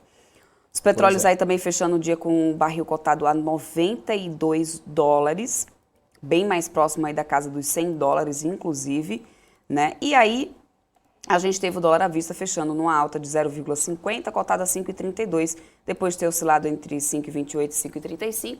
O dólar futuro também está seguindo aqui, numa alta, 0,71%, né? Cotado a 5,35. E o Ibovespa, a gente vai encerrando essa sexta-feira em ritmo de festa. É ritmo de festa, Rafa, a música do dia? 0,50 de alta para esse Bov aí, dando uma boa respirada já no finalzinho de pregão. 112.252 pontos. E é isso. Setor de construção aqui na frente, Zetec, mais 6% de queda. Não é a única, tem outros aqui do setor também. Eco-Rodovias com mudança de direção. BRF, também que a gente também trouxe notícias, atualizou para vocês. E Localweb, 11,56% de alta hoje. Ontem estava nas quedas. Rafa, vamos despedindo, dando tchau aqui para esse pessoal. Hora de sextar, né? Tá na hora de dizer tchau, né? Como diria o Teletubbies aí, né? Então é isso, né? Tá aí nosso mercado aí ao ritmo de... Vamos pensar na música pop. Vamos pensar na música Fala Mal de Mim, do Pedro Sampaio, com Wesley Safadão. É Wesley Safadão? Acho que é Wesley Safadão. MPK tá dizendo assim, Chopp 3, quem pega hoje? Chopp 3? Não posso falar. Não posso falar. porque também eu sou filho de Deus, entendeu? Débora também é filha de Deus. Olha aí. Então, mas é isso, então. Aí o mercado, ao som de Fala Mal de Mim, né, do Pedro Sampaio, porque fala mal de mim, mas quer me pegar de novo, né, aquela famosa música. Então, todo mundo falou mal, né? Falou mal. Mas agora dá de novo. Mas agora quer pegar de novo, né? Bitcoin, mesma coisa. Semana passada, quando tava aos 36 mil, ontem, quando tava 36 mil dólares, Bitcoin não presta. Agora, falou mal de mim, mas quer me pegar de novo, ou seja, os 40 mil dólares. Então, é isso aí, esse é o mercado. Vamos embora, Debs. Vamos embora, Rui das Neves. Beijo pra você, tá mandando beijo aqui pra gente. Tem gente aqui, Emerson dizendo assim, opa, fechando por aqui no trampo, já vou abrir uma gela. MPK também já tá indo aí no shopping. É isso aí, gente, vai lá, vai aproveitar aí o final de semana, aproveitem com moderação. Segunda-feira a gente está de volta aqui ao vivo, né, Rafa? Exato. Eu volto a partir das 9h30 da manhã com todas as notícias do mercado, atualização aqui do mercado em tempo real para todos vocês. O Rafa comigo à tarde, a partir das 4 horas da tarde. Isso. Né, Rafa? Ao vivo também aqui Exato. para vocês, fazendo o fechamento do mercado, junto comigo, com o Gabriel Monteiro. Ó, é isso aí. Perguntaram aqui, quando é que eu vou falar de criptomoedas? Quer assistir? Quarta-feira, 7h30. É isso aqui na BMC News, Crypto News, você não pode perder, cara. Ó, e também dá uma olhada lá no Instagram da BMC, que eu fiz um Reels hoje sobre por que o Bitcoin tá aos 40 mil dólares, com todo mundo conspirando ao contrário, beleza? É isso. Beijo. Gente, forte abraço, ótimo final de semana. Obrigada pela companhia, obrigada pela sua audiência, por cada like que vocês deixaram aqui. Muito obrigada, segunda-feira a gente se vê. Tchau, tchau.